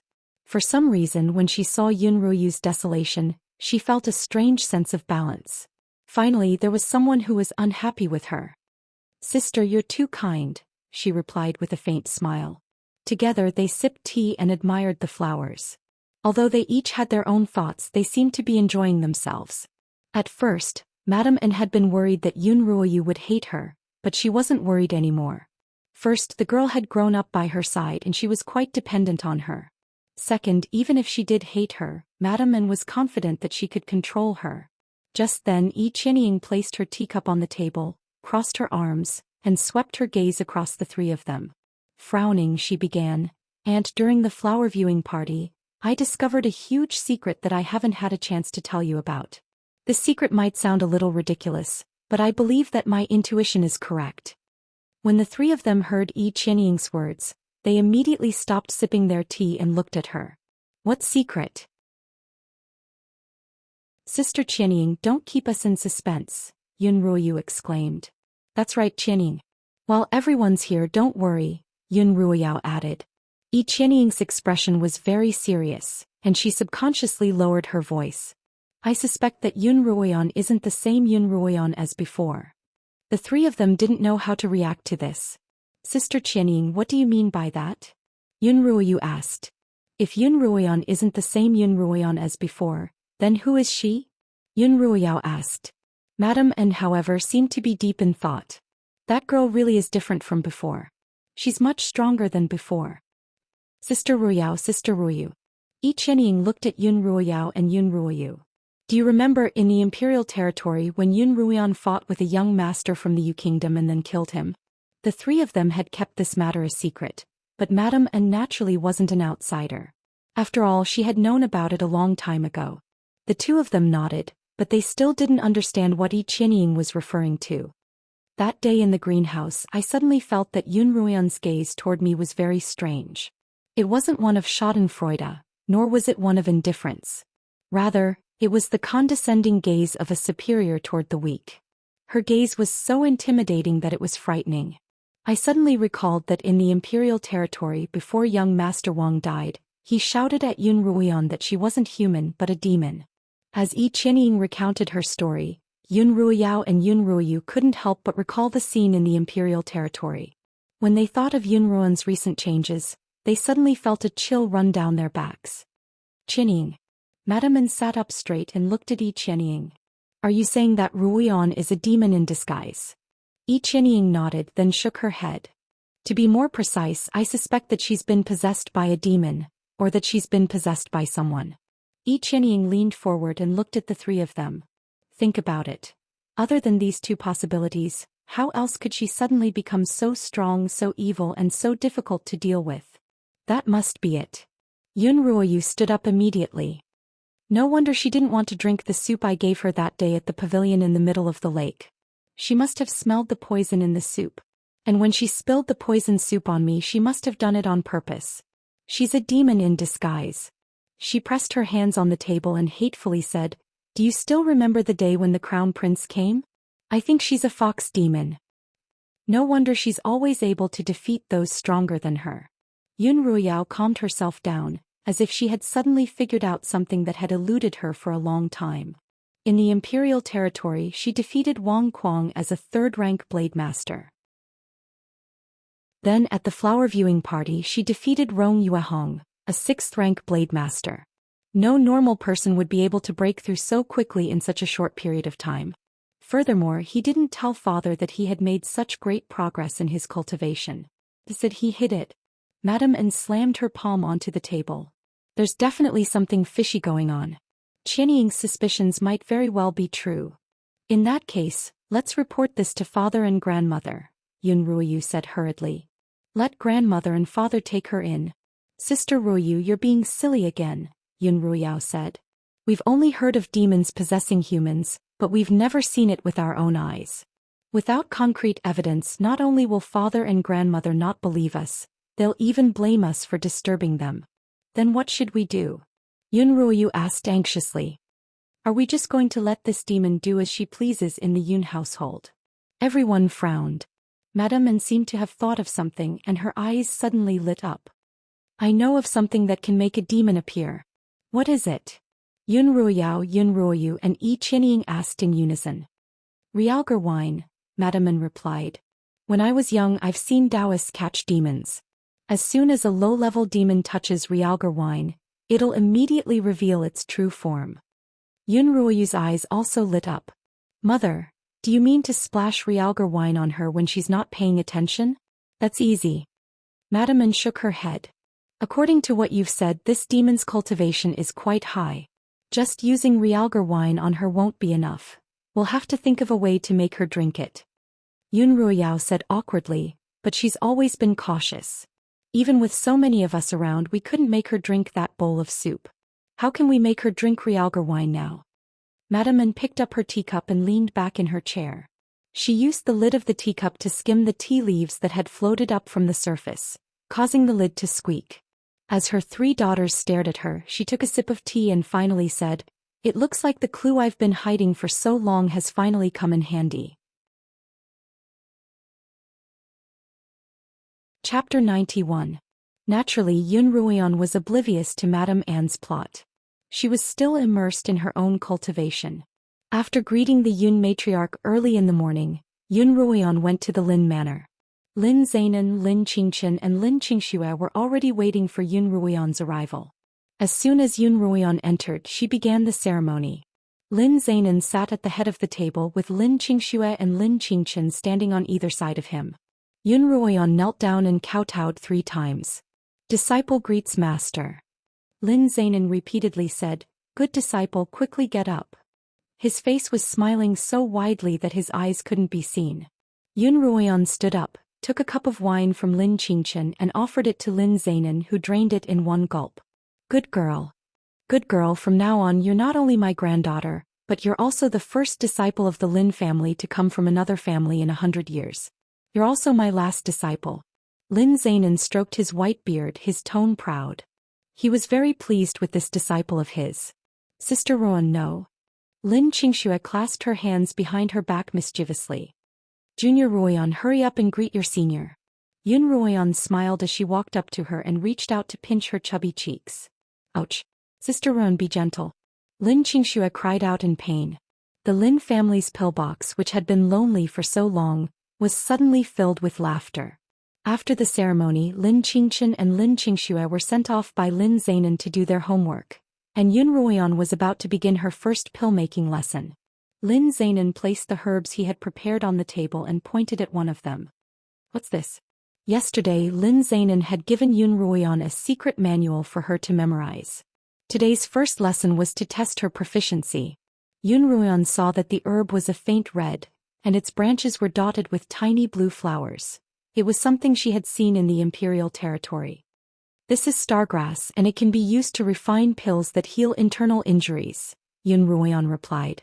Lin Zainan nodded in satisfaction, then asked her about a few other herbs, which Yun Ruian answered with familiarity.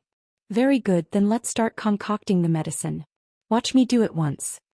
As Lin Zainan spoke, he led her to a furnace in the middle of the pill-making chambers. The furnace was about half the height of a grown man, and its bronze luster could reflect a person's shadow. There were 4 lifelike Qilin carvings around the furnace. Because he had been refining medicine for a long time, he could smell the medicinal fragrance coming from the furnace from far away. This cauldron has been passed down in our Yun family for 3 generations.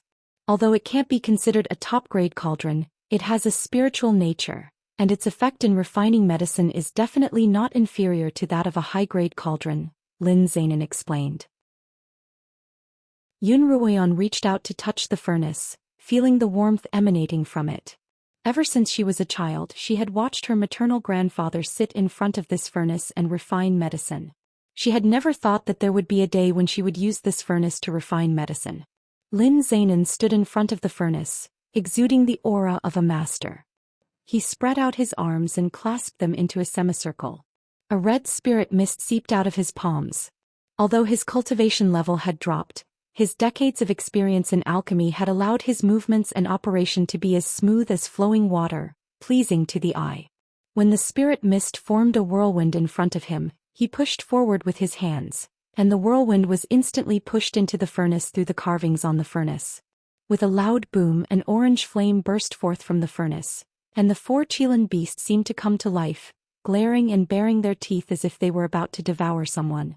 The orange light of the flames painted Lin Zainan's white hair, beard and eyebrows with a fiery hue, making him look more like an immortal than a mortal. "Ruian, come here." Lin Zainan beckoned to Yun Ruian, who was standing to the side in a daze. The furnace has a spiritual nature and each of our flames has its own aura. Before using the furnace for the first time, we need to familiarize the furnace with our auras. At Lin Zainan's request, Yun Ruoyan cut her finger and dripped a drop of blood into the furnace. As if cheering, the orange flame surged upward. "It's done," Lin Zainan exclaimed. "Watch carefully. I'm going to be refining a low-rank pill, a darkened heavens pill." As Yun Ruoyan retreated, Lin Zainan stretched out a hand toward the furnace, and the stargrass flew into his palm. He pushed it forward and it floated above the furnace. The flames began to roast the herbs through the opening in the furnace, and Lin Zainan tossed in 3 or 4 batches of different types of herbs. Then he sat cross-legged in front of the furnace, stretched out his hands, and injected a fire-attuned spiritual mist into the furnace. By controlling the amount of spiritual mist, you'll be able to control the size of the flame within the furnace until the pill is complete. Lin Zainan's eyes were fixed on the spiritual flame and the floating herbs within the furnace. Pill making requires both comprehension and hard work, and you can't do without either. As the saying goes, the master can lead the way but the cultivator can't. Yun Ruoyan watched as the 4 herbs began to change in color and form under the heat of the spiritual fire. Along with the changes in the medicinal herbs, the spiritual fire in the medicinal furnace also fluctuated in size, sometimes turning scarlet and sometimes turning red. After about the time it takes for a stick of incense to burn, the herbs slowly transformed into a viscous substance, then slowly fused together into a spherical shape. That spherical substance slowly rotated on top of the furnace, finally becoming a brownish-yellow pill about the size of a longan.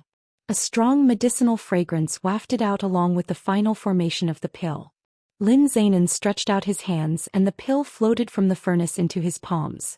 Without the spiritual mist, the spiritual flame within the furnace slowly died out, and the pill darkened once more. The darkened heavens pill is done. Lin Zainan smiled at Yun Ruoyan. Only then did Yun Ruoyan realize that Lin Zainan's ruddy complexion had turned somewhat pale, and although he was smiling he couldn't hide his exhaustion. "Grandfather." Yun Ruoyan's heart ached as she hurried forward to support him. "I'm getting old," Lin Zainan laughed. "Back in the day I didn't eat, drink, or sleep for 3 days in a row to produce 32 low-grade spiritual pills and 4 mid-grade spiritual pills." When she thought of how Lin Zainan had dropped from a 5th-rank pillmaster to a 3rd-rank pillmaster for her sake, Yun Ruoyan's heart ached. After all, Lin Zainan had spent more than half his life cultivating to reach that level, and yet he was willing to give it up for Yun Ruoyan's sake. Yun Ruoyan felt that there was nothing she could do to repay him for his kindness. "Grandfather, in my heart you'll never grow old and you'll always be the best." Yun Ruoyan held on to Lin Zainan's arm. Once again Lin Zainan was grinning from ear to ear. In his heart, to have a descendant stronger than him inherit his legacy, and to be able to support the Lin family for 100 years after his death, was far more important than a mere 2 ranks of cultivation. Moreover, this descendant would be his own grandson. How could he not be happy? Yun Ruoyan helped Lin Zainan to the outside of the pill-making chambers and poured him a cup of tea. Lin Zainan only took a quick sip before hurriedly spreading out the yellow pill in his hand for Yun Ruoyan to see.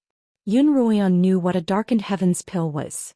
In the early stages of cultivation, it could help a cultivator quickly condense spiritual energy to become a 3rd-rank blade master.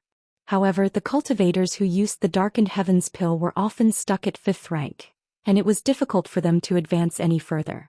As a result, this low-grade spiritual pill was widely used by the guards and the army. Even on the Qinyuan continent, it was in short supply. Lin Zainan explained to Yun Ruoyan that spiritual pills could be divided into 3 grades: low-grade, mid-grade and high-grade according to the ingredients used, the spiritual energy they contained and their effects. Each grade could then be further divided into 3 grades: high-grade, and high-grade. "Look at this darkened heavens pill. It's shiny, round and fragrant." Lin Zainan placed the pill in front of Yun Ruoyan's eyes, teaching her how to judge the quality of a spiritual pill. You can tell the pillmaster's cultivation by looking at the spiritual pill. If the pillmaster's cultivation isn't high enough and he tries to forcefully refine a high-grade pill, he'll definitely end up with a low-grade one. However, most of these cases end in failure. Yun Ruoyan took the pill from Lin Zainan's hands and placed it back into the pillbox. If spiritual pills were exposed to the air for too long, they'd easily lose their spiritual energy. Did that Wang Meng want to buy your pills because he wanted to see your cultivation? Yun Ruoyan asked as she closed the pill box. Lin Zainan sat in his armchair, stroking his beard and frowning. That Wang brat really is a rare pill-making genius, and I've heard a few rumors about him over the years. It is said that he has a special ability since he was young. He can use his sight, smell and touch to observe and analyze a pill, and then figure out the ingredients of the pill, the refining method and the heat used. Yun Ruoyan couldn't help but be a little shocked. Who would have such an ability? Wasn't that just a living pill-making manual? I've heard that the kid's cultivation has already gone berserk, Lin Zainan said seriously. Lin Zainan couldn't help but say sternly, Ruoyan, although you're also talented, it won't be easy for you to defeat him. You'll have to put in a lot of effort. Yun Ruoyan looked at Lin Zainan, her expression equally serious. Grandfather, I won't let you down. Chapter 92. Lin Zainan wasn't in a hurry to have Yun Ruoyan start refining pills. After all, a newly condensed spiritual flame wasn't easy to control, and he wanted Yun Ruoyan to practice her control over it. Back in her cottage, Yun Ruoyan was cultivating in her room, while Peony and Xilan were embroidering pillows and gossiping in the yard. Sister Peony, what do you think our mistress's body will get damaged if she keeps cultivating like this all day? Xilan frowned as she rubbed a needle against her scalp. No, our mistress knows what she's doing. Peony lowered her head as she meticulously embroidered a phoenix orchid stamen. That day she had brought out quite a few designs for Yun Ruoyan to choose from, and Yun Ruoyan had immediately chosen the phoenix orchid. She remembered that the mistress hadn't liked phoenix orchids in the past, saying that they were too flashy and too seductive. Our mistress's taste is getting better and better. That phoenix orchid's the prettiest of all the designs. Xilan smiled. Peony's fingers paused for a moment, then she smiled as well. That's right, our mistress is getting better and better. Sister Peony, Sister Xilan. Just as the two of them were talking, a voice suddenly rang out from not far away. They looked up and saw Ling Lan cowering in a corner of the yard. Yun Ruoyan was practicing how to control her spiritual flame. There were two small red flames in each of her palms, and as she channeled the fire-attuned spiritual energy from her spiritual vortex into her palms, the two flames grew larger and larger until they looked like two blood lotuses blooming in her palms.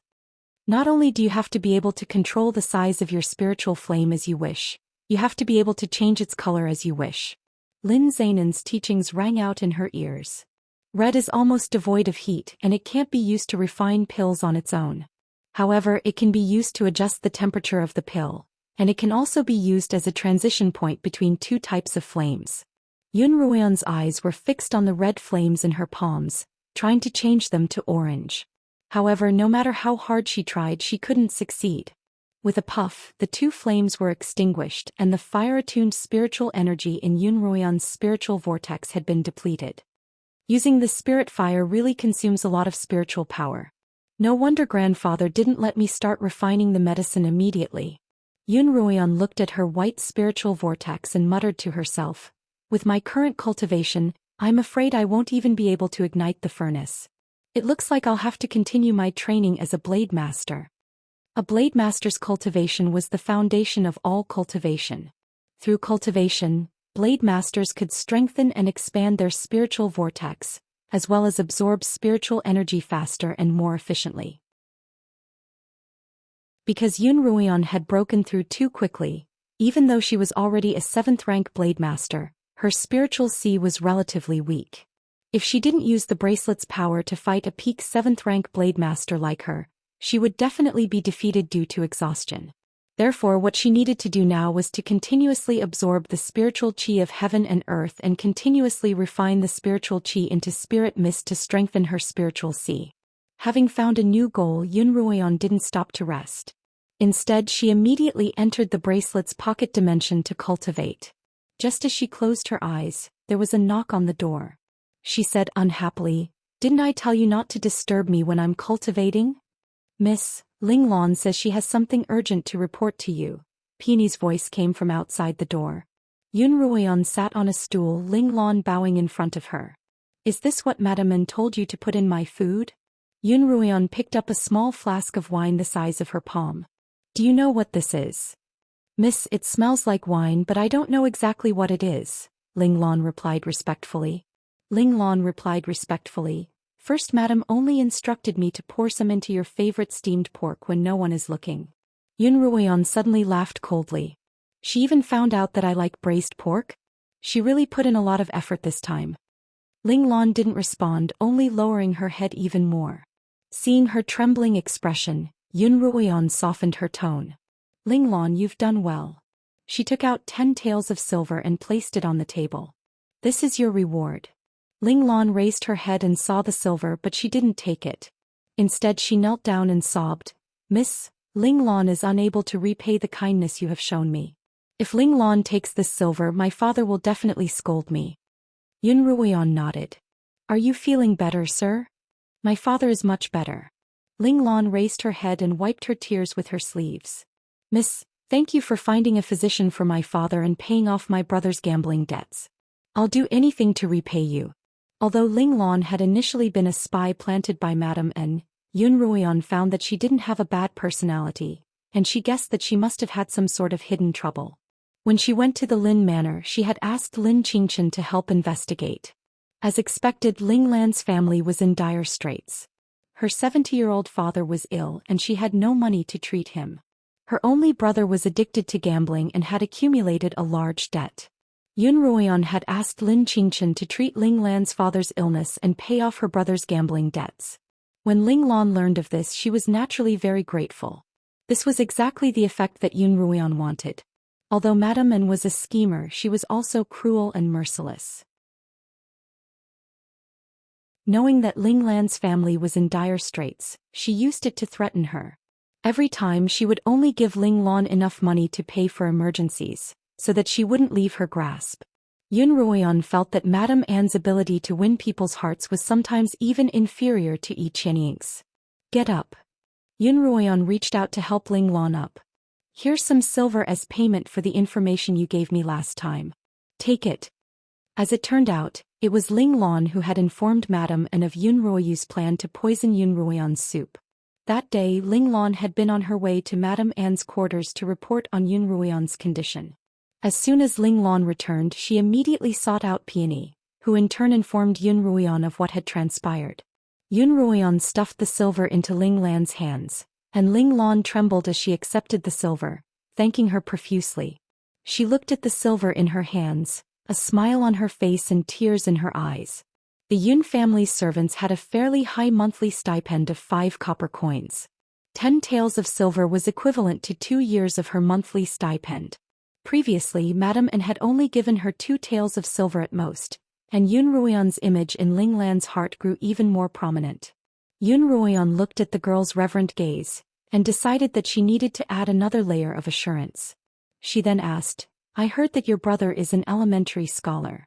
Ling Lan hadn't expected Yun Ruian to ask about her brother, and she hesitated for a moment before replying, My brother is indeed a scholar and a very talented one at that.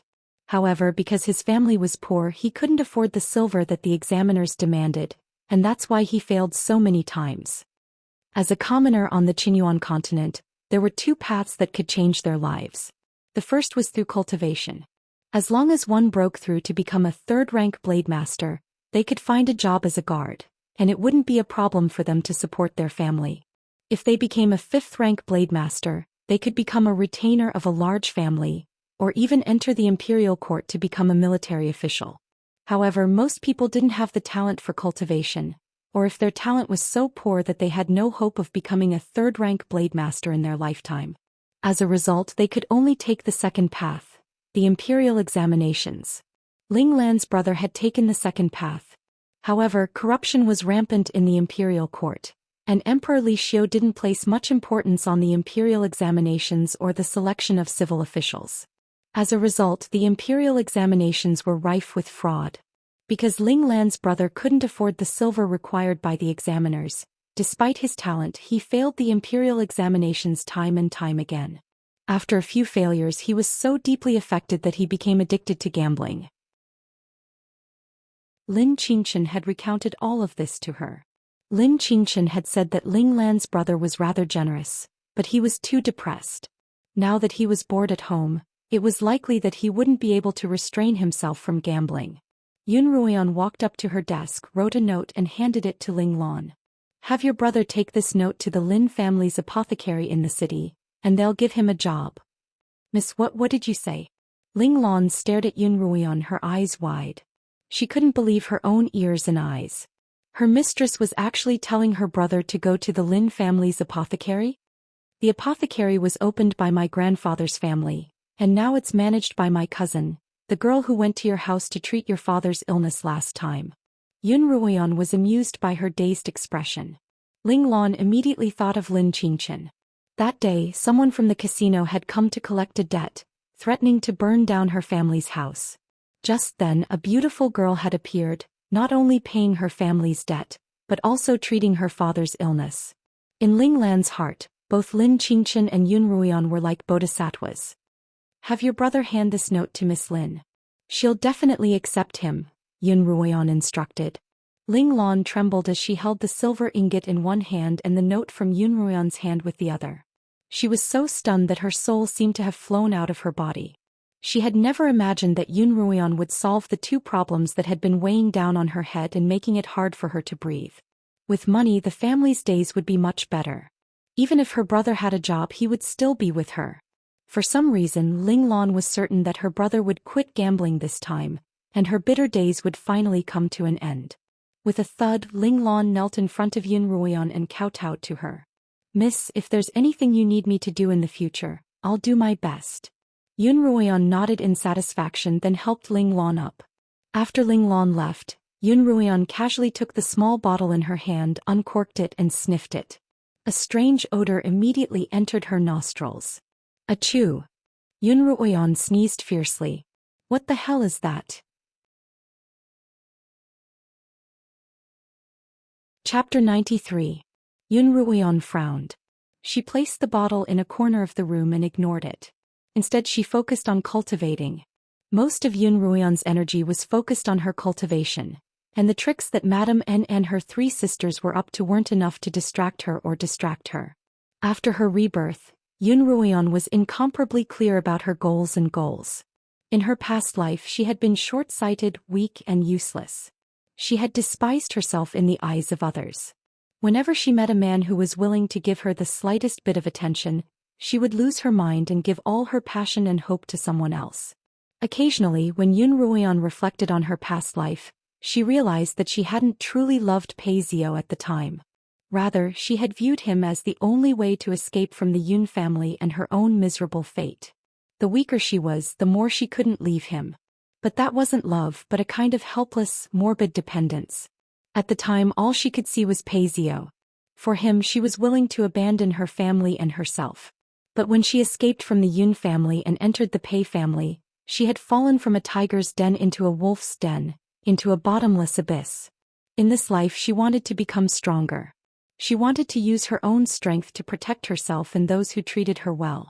She wanted to rely on herself to pave a path out of the Yun family. She wanted to pave a bridge to the wider world for herself. As for Madame and Yun Ruoyao, Yun Ruoyu, Qianying, and even Pei Zio, they would all be insignificant passers-by in Yun Ruoyan's dazzling life. If they didn't provoke her, she'd let them have their peace for a few days. If any of them came looking for trouble, she'd treat it as a diversion from her boring cultivation and fight them. Miss, what present are you preparing for the Yun matriarch's birthday? Peony asked as she combed Yun Ruoyan's hair in front of her dressing table. In a few days it would be the Yun matriarch's 80th birthday, and the Yun manor would be especially busy. At 50 one knew their destiny, at 70 it was rare, and at 80 it was extremely old. On the Qinyuan continent, these 3 birthdays were extremely important. Given the Yun matriarch's esteemed status in the Yun family, it was only natural that they would hold a grand celebration. I don't know. I haven't decided yet. As she looked at herself in the mirror, the image of a man appeared in her mind. The man was about 17 or 18 years old, tall and burly with a delicate face. When he smiled, he bore an 80% resemblance to Yun Ruoyan. When he wasn't smiling, he looked especially serious.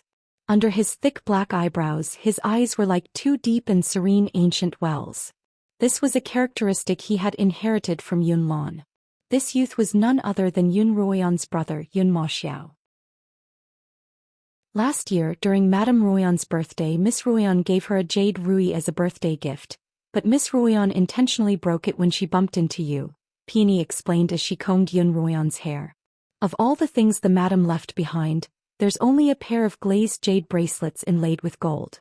But the design aren't suitable for a birthday present. Peony frowned. Lin Yueme had left quite a few treasures for Yun Ruoyan after her death, but after so many years of selling and gifting, there wasn't much left. By the time Yun Ruoyan entered Kongming Academy, her expenses would only increase, and what little money she had left would likely be far from enough. In a short period of time, Peony was struggling to keep up with her finances. Peony, Yun Ruoyan suddenly called out to her in the mirror. Do you think my brother will come back this time? Young master? Peony paused for a moment before resuming her movements. Now that the world is at peace, the young master should be back by now. But the day after tomorrow is the old madam's birthday, and I haven't heard any news at all. Miss, why don't you go ask Madame Ruoyan about it? Yun Maxiao was Lin Yueme and Yun Lan's first child, and Yun Ruoyan's biological brother. He had entered the army before Yun Ruoyan could even remember, and it had been 10 years since then. The first time Yun Ruoyan had seen Yun Maxiao was 3 years ago, when he had returned to report on his duties. At that time, Yun Ruoyan hadn't yet been kicked out of the family academy. However, her cultivation had already begun to stagnate. Because she had lost so many matches in the academy's internal competitions, she had been ridiculed and she had hidden away to cry. Peony had told Yun Maxiao about this, and those who had ridiculed her were all taught a harsh lesson by Yun Maxiao. Yun Maxiao had even comforted Yun Ruoyan, telling her that even if she lost her talent, her brother would always protect her. That was the first time Yun Ruoyan had felt the warmth of family, but it was short-lived. Yun Maxiao had quickly left. Soon after, she had been kicked out of the family academy. The second time Yun Ruoyan had seen Yun Maxiao was when she had married Pei Zio. Yun Maxiao had rushed back from the army camp and personally accompanied Yun Ruoyan to the Pei Manor on horseback. Yun Ruoyan still remembered what Yun Maxiao had said to Pei Zio outside the palanquin. If you dare mistreat my sister, I'll cut you into pieces and raze the entire Pei family to the ground. The next day Yun Maxiao had left the capital and rushed back to the army camp. However, that parting had been a matter of life and death. On his way back to the camp, Yun Maxiao had been robbed by bandits.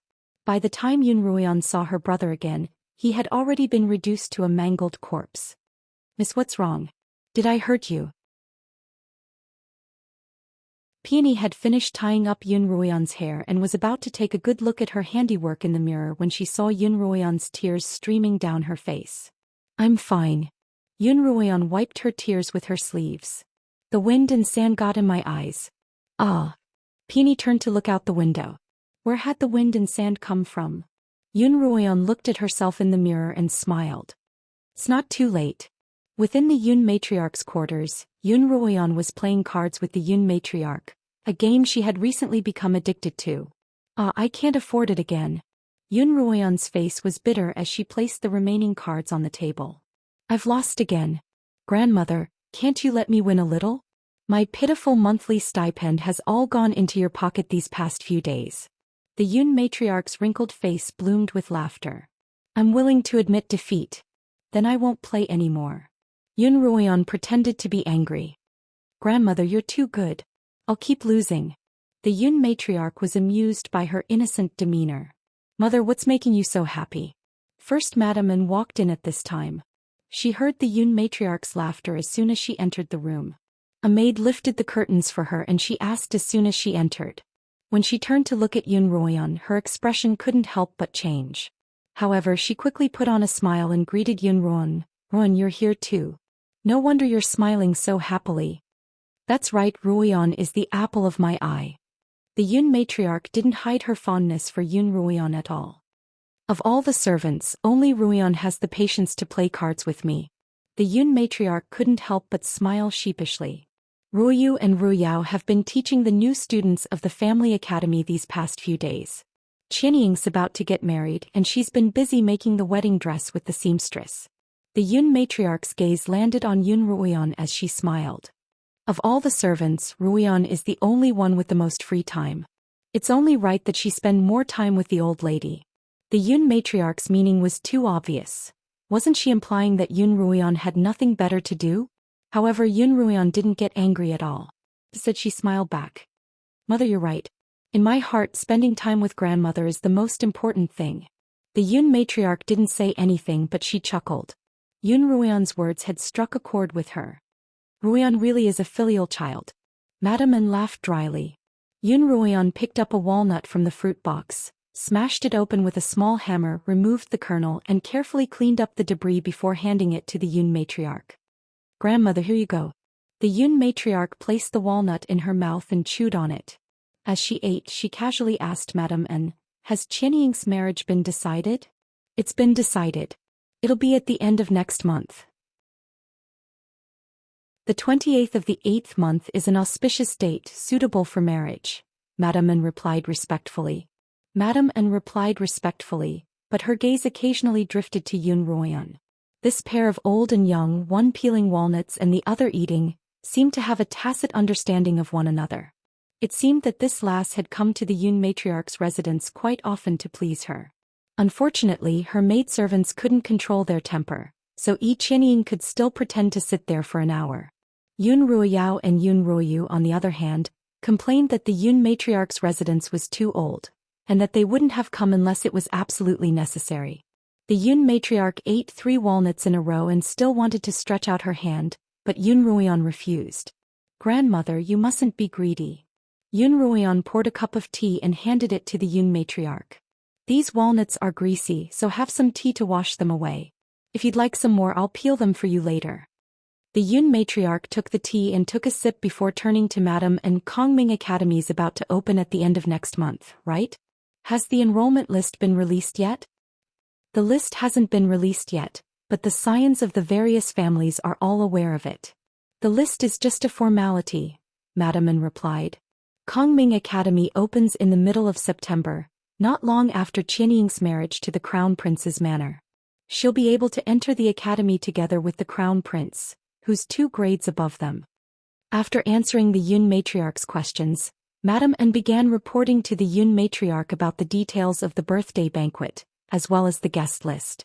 The Yun matriarch usually didn't bother with the affairs of the manor, but Yun Lan was particularly concerned about this birthday banquet. Madame N was still afraid that she wouldn't be considerate enough, so she reported every detail to the Yun matriarch. If Yun Lan wasn't satisfied, she could use the Yun matriarch as a shield. Others didn't know of Madame Anne's schemes, and they simply thought that she was being considerate and filial. As Yun Ruoyan listened to Madame Anne's list of guests, she frowned. The Crown Prince Li Qianxiao, the Pei father and son Pei Yingxiong and Pei Zio, the head of the Li family Li Tianling, the slaughtering king, Li Mo. Truly, all those who were supposed to be here had been invited.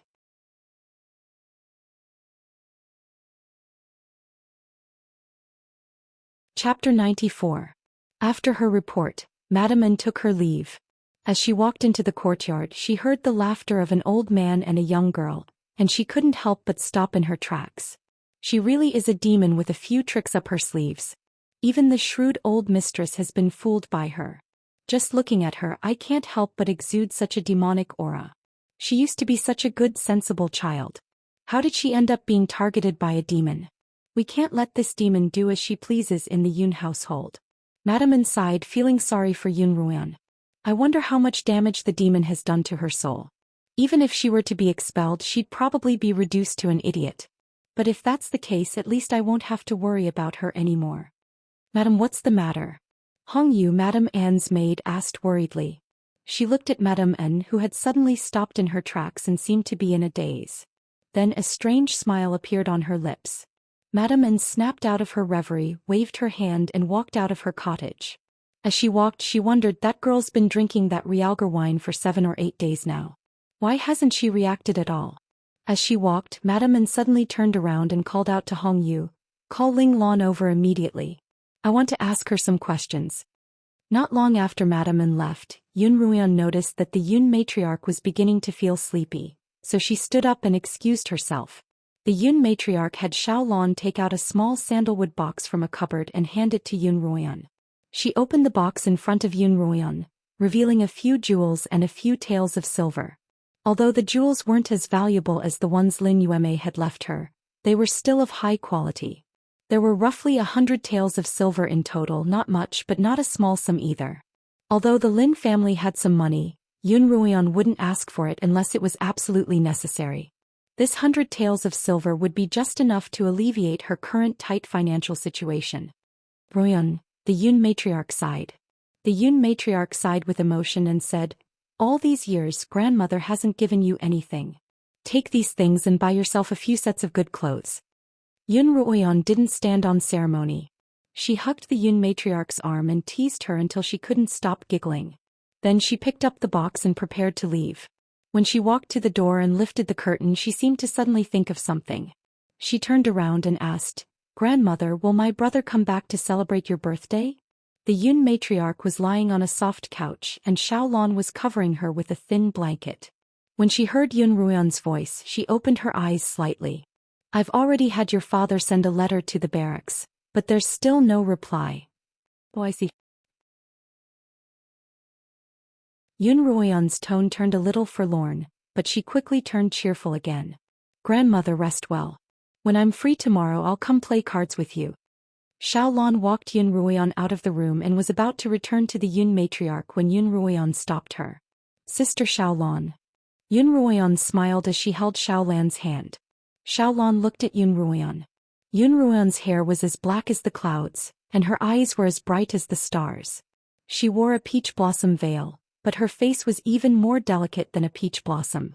She was truly so beautiful that she couldn't help but be delighted. "Miss Ruoyan, do you have any other instructions?" Yun Ruoyan took out a green jade bracelet from her sleeve and put it on Xiaolan's wrist. "Miss, I can't accept this." Xiaolon hurriedly retreated, but Yun Ruoyan held her hand. "This is a gift for you. The phoenix flower you drew for me is very beautiful and I like it very much. Xilan has already embroidered it on my pillow, and I'd like a smaller version of the same design to embroider on my shoes. Sister Xiaolon, do you have time to draw it for me?" Since it was a gift for her, Xiaolon couldn't refuse. She quickly agreed that she would draw it for her when she was free.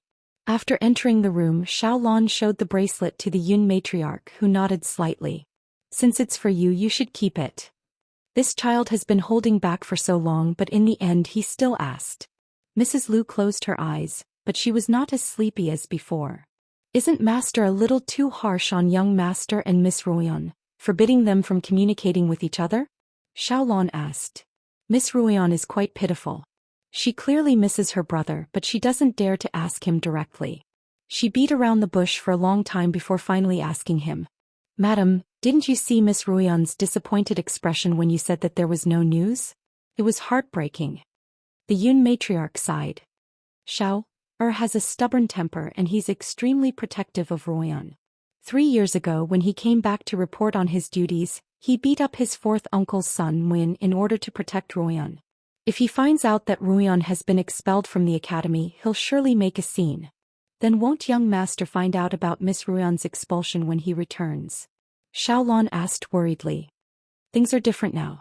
A faint smile appeared on the Yun matriarch's aged face. Ruoyan worked hard and earned the right to enter Kongming Academy with her own abilities. Even if Xiao returns, given Ruoyan's intelligence, I doubt she'll complain to him. Back in the rippling courtyard, Hongyu brought Ling Lan into the inner room. Madam and was already growing impatient. "What took you so long?" she asked coldly. Ling Lan was still trembling. "Madam, Xilan dragged me into the main kitchen, saying that she'd make some soup for Miss Ruoyan while the kitchen maids were on their lunch break. She had me light a fire for her and it took me almost an hour before I was free." Madam Anne glanced at Hongyu, who nodded slightly. Only then did Madame Anne's expression improve. "Did you put anything I gave you in the soup?" "Yes," Ling Lan replied, her head lowered. "Whenever I have the chance I'll put some into Miss Ruoyan's food. But it smells of alcohol and Ling Lan doesn't dare to put too much at a time." Madame Anne nodded. "Just keep doing it like this. You can go back now." By this time Ling Lan was so nervous that her heart was about to leap out of her chest. This was the first time she'd ever lied to Madame, and fortunately, she'd always given off the impression that she was afraid of everything, so she didn't have to hide anything. Hearing that Madame Anne wanted her to go back, Ling Lan heaved a sigh of relief. She nodded and was about to leave when Madame An called her back. Here, this is your reward. Madame An handed a small piece of silver to Hong Yu, who in turn handed it to Ling Lan. As long as you do your job well, Madame An won't mistreat you, Hong Yu said. Ling Lan gratefully accepted the silver and bowed profusely. Only then did Madame An wave her hand in satisfaction, indicating that she could leave. In the courtyard of her cottage, Peony and Xilan were busy sewing. Ling Lan held a handkerchief in her hand as she pretended to sit on a bamboo chair. Mimicking Madame An, she said, "How's life in the Tinglan residence lately? You have to keep a close eye on them lest they cause any trouble. Also, don't let them discover you." Ahem. Ling Lan coughed a couple of times and changed her sitting position. She raised her arm and spread out her palm. Here, this is your reward. Peony and Xilan couldn't help but burst out laughing. Instead, they rubbed their stomachs and laughed so hard that they couldn't catch their breath. Well done, Ling Lan. Xilan clutched her stomach and pointed at Ling Lan with a trembling finger. I thought you were an honest girl, but you're even more mischievous than I am. That's enough. Peony smiled at Xilan. It's all because of your bad influence. Just then Yun Ruian walked into the courtyard with the box in her arms. When she saw the three maids laughing as if they'd gone mad, she was a little confused. What's the matter? Why were you laughing so hard? Tell me about it, Miss Yun. Xilan immediately jumped up from the stool and repeated what Lily of the Valley had done just now. As expected, Yun Ruian was also amused. She looked toward Ling Lan. Ling Lan had long since stood up from her bamboo chair and was standing respectfully by the side, her head bowed and her face bright red. Suddenly, Ling Lan raised her head and fished out a piece of silver from her pocket. Miss, this is a reward from Madame An. Yun Ruian's gaze moved from the silver in Ling Lan's hand to Ling Lan. The Yun family's maids all had uniforms corresponding to their rank, and Ling Lan was a third-rank maid. She wore a sackcloth, but third-rank maids had to buy their own shoes. Ling Lan's shoes had already been patched up quite a few times. Keep it for yourself. Buy yourself a good pair of shoes, Yun Ruian said. Miss Yun was concerned about her shoes. Ling Lan's heart warmed and she almost teared up. Back in Yun Ruyao's cottage, Madame and Yun Ruyao and the others had gathered once more. We really can't let this demon live, Madame An said. Even Madame An is bewitched by her. Yi Qianying continued, first the crown prince, then Madame An, then father. Once everyone's bewitched by her, the entire Yun family will fall into her hands. Then what should we do? Yun Ruoyu was a little flustered. Everyone present hated Yun Ruoyan, but only she and Yi Qianying hated her so much that they wanted to skin her alive. Mother, didn't you have someone drug her with realgar wine? Why isn't it working? Yun Ruoyao asked. This demon's cultivation is quite high. Ordinary realgar wine probably won't work on her, Madame An replied gravely. Then what should we do, Mother? You have to think of something else. We can't let her rebel. Yun Ruoyu cried out. Madame An glanced sideways at her, clearly annoyed by her sister's incessant chatter. If ordinary realgar wine won't work. Madame An smiled sinisterly. In that case we'll have to use something big. Yun Ruoyao, Yun Ruoyu and Yi Qianying couldn't help but look toward Madame An. What is it?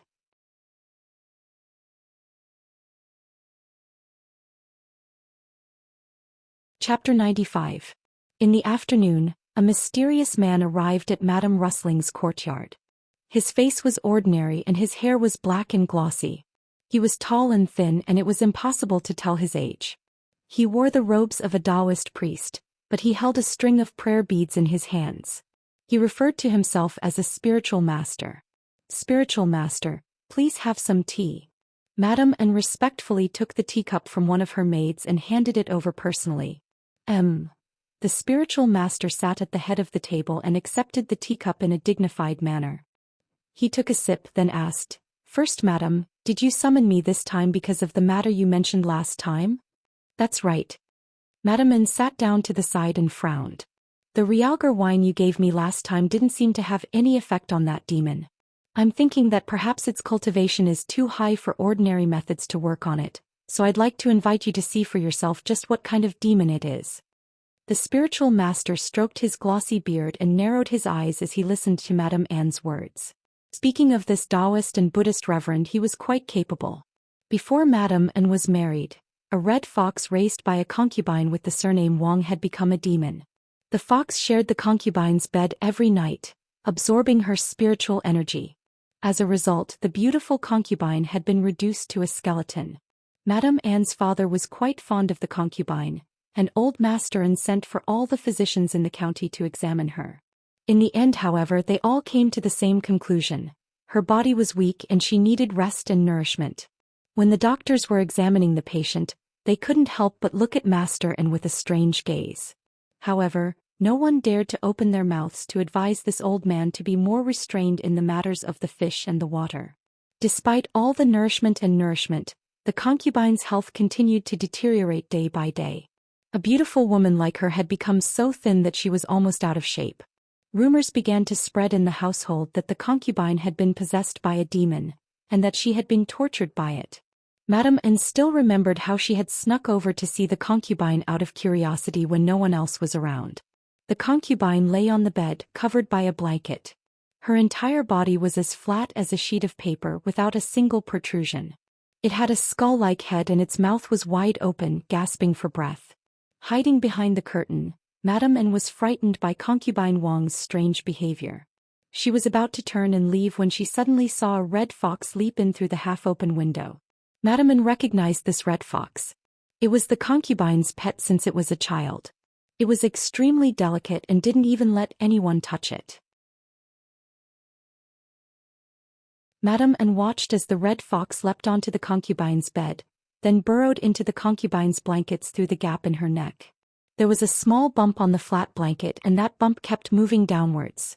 Then concubine Wang, who was like a dead person, suddenly moved. Her lifeless eyes suddenly lit up and her complexion changed from grayish-white to a strange flush. What was even more strange was that Wang Yinyang's mouth opened wide and intermittent moans came out. The voice sounded both pained and joyful. Unmarried, Madame Anne couldn't understand what was happening, but her heartbeat sped up and her face flushed. Just as Madame Anne was at a loss for what to do, a thunderous voice boomed from outside the door. "How dare you harm others, demon?" A Taoist priest leapt into the room, a flask of wine in one hand and a string of prayer beads in the other. His eyes shone brightly as he stared intently at the bed. When the fox heard the voice, it leapt out of the blankets and tried to escape. The Taoist priest was quick to react, tossing out the prayer beads in his hand and trapping the red fox in an instant. What a demon cultivating such a filthy technique! The spiritual master pointed at the fox with 2 fingers. The fox spoke in a magnetic male voice. It claimed that it wasn't a demon, but a spirit that had attained the Tao and could become an immortal in the future. As long as the spiritual master let it go, it would never forget his kindness when it became an immortal. On the Qinyuan continent, humans weren't the only ones who could absorb the spiritual energy of heaven and the essence of the sun and moon to cultivate. As long as it was alive, it could cultivate. Once it developed a human-like intelligence, it would become a spirit and be able to take on a human form. It was even possible for it to ascend to immortality. Of course, these were all legends. Commoners didn't even have the chance to see true experts, let alone demons, spirits, and demons. The red fox emphasized that it was a spirit, not a demon, because there was a fundamental difference between demons and spirits. Demons were souls left behind after death. For some reason, they attached themselves to a living object and continued to live. This object could be a human, but it could also be an animal. This kind of mutation produced by the Yin soul possession was known as a demon. Demons were different from spirits. They couldn't absorb the spiritual energy of heaven and earth to cultivate. Instead, they had to use unorthodox methods to absorb spiritual energy from others to nourish themselves. All demons were cunning and vicious. In order to exterminate them, the Qinyuan continent had given birth to a new profession: demon hunters. The spiritual master was a demon hunter. However, the spiritual master didn't listen to the fox's excuses. Instead, he stepped on its tail and poured the wine in his flask onto its body.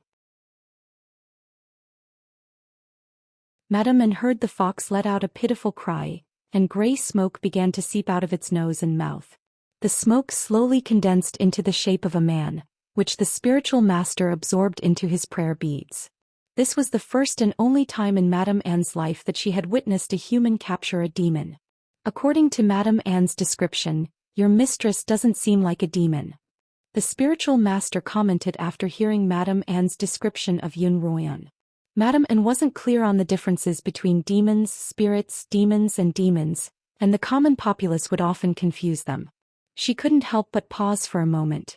Ever since Yi Qianying had suggested that Yun Ruoyan was a demon, Madame Anne felt that Yun Ruoyan seemed more and more like a demon. Based on Yun Ruoyan's behavior over the past few days, Madame Anne was certain that Yun Ruoyan was a demon. However, when the spiritual master suddenly said that Yun Ruoyan didn't seem like a demon, she couldn't quite accept it. "That's impossible, spiritual master," Madame Anne hurriedly replied. "It's impossible for a person to change so much in such a short period of time. Her speech, demeanor, and the way she does things are completely like a different person. Furthermore, her cultivation progress is too incredible.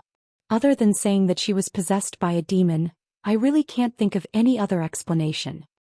"Madam." The spiritual master put down his teacup and twirled the prayer beads in his hand. "In the past year, has anyone in the Yun family died for no apparent reason?" "No." Although Madame Anne didn't understand why the spiritual master would suddenly ask such a question, she answered honestly. "In that case, have there been any strange murders in the capital or any strange illnesses?" Madame Anne thought for a moment. "My master is in charge of most matters in the capital, and I've never heard him mention any murders in the capital." "Then your mistress isn't a demon," the spiritual master confirmed. "Since she's not a demon, the Realgar wine naturally won't have any effect on her." Then, Madame Anne found this hard to accept and she began to stutter. "However," the spiritual master continued. The Taoist master then spoke again. "From Madame's description, it seems that there is indeed something strange about this young lady. I wonder if Madame can arrange for me to meet this young lady." Within the pocket dimension of the silver bracelet, Yun Ruoyan sat cross-legged, floating in the air with Xianxia. Dense spiritual energy from the heavens and the earth was constantly being absorbed into Yun Ruoyan's body. Then she used an energy-gathering technique to condense the spiritual energy into a spiritual vortex in her dantian. The amount of white spirit mist in his spiritual sea increased and became denser and denser. After a long time of condensation, the density and quantity of the spirit mist increased. Finally, Yun Ruoyan could feel her spiritual vortex slowly expanding. As it did, Yun Ruoyan's exhaustion grew more and more intense. "Mistress, Xianxia, mistress." Xianxia called out. "Mistress, you've been cultivating for an entire day and night. If you don't rest now, your body won't be able to take it." Yun Ruoyan finally opened her eyes and stopped cultivating. "Xianxia, I feel like my spiritual vortex has only just begun to expand," Yun Ruoyan muttered tiredly. "I really don't want to stop just like that." "Mistress, the spiritual energy in your spiritual vortex is being depleted too quickly.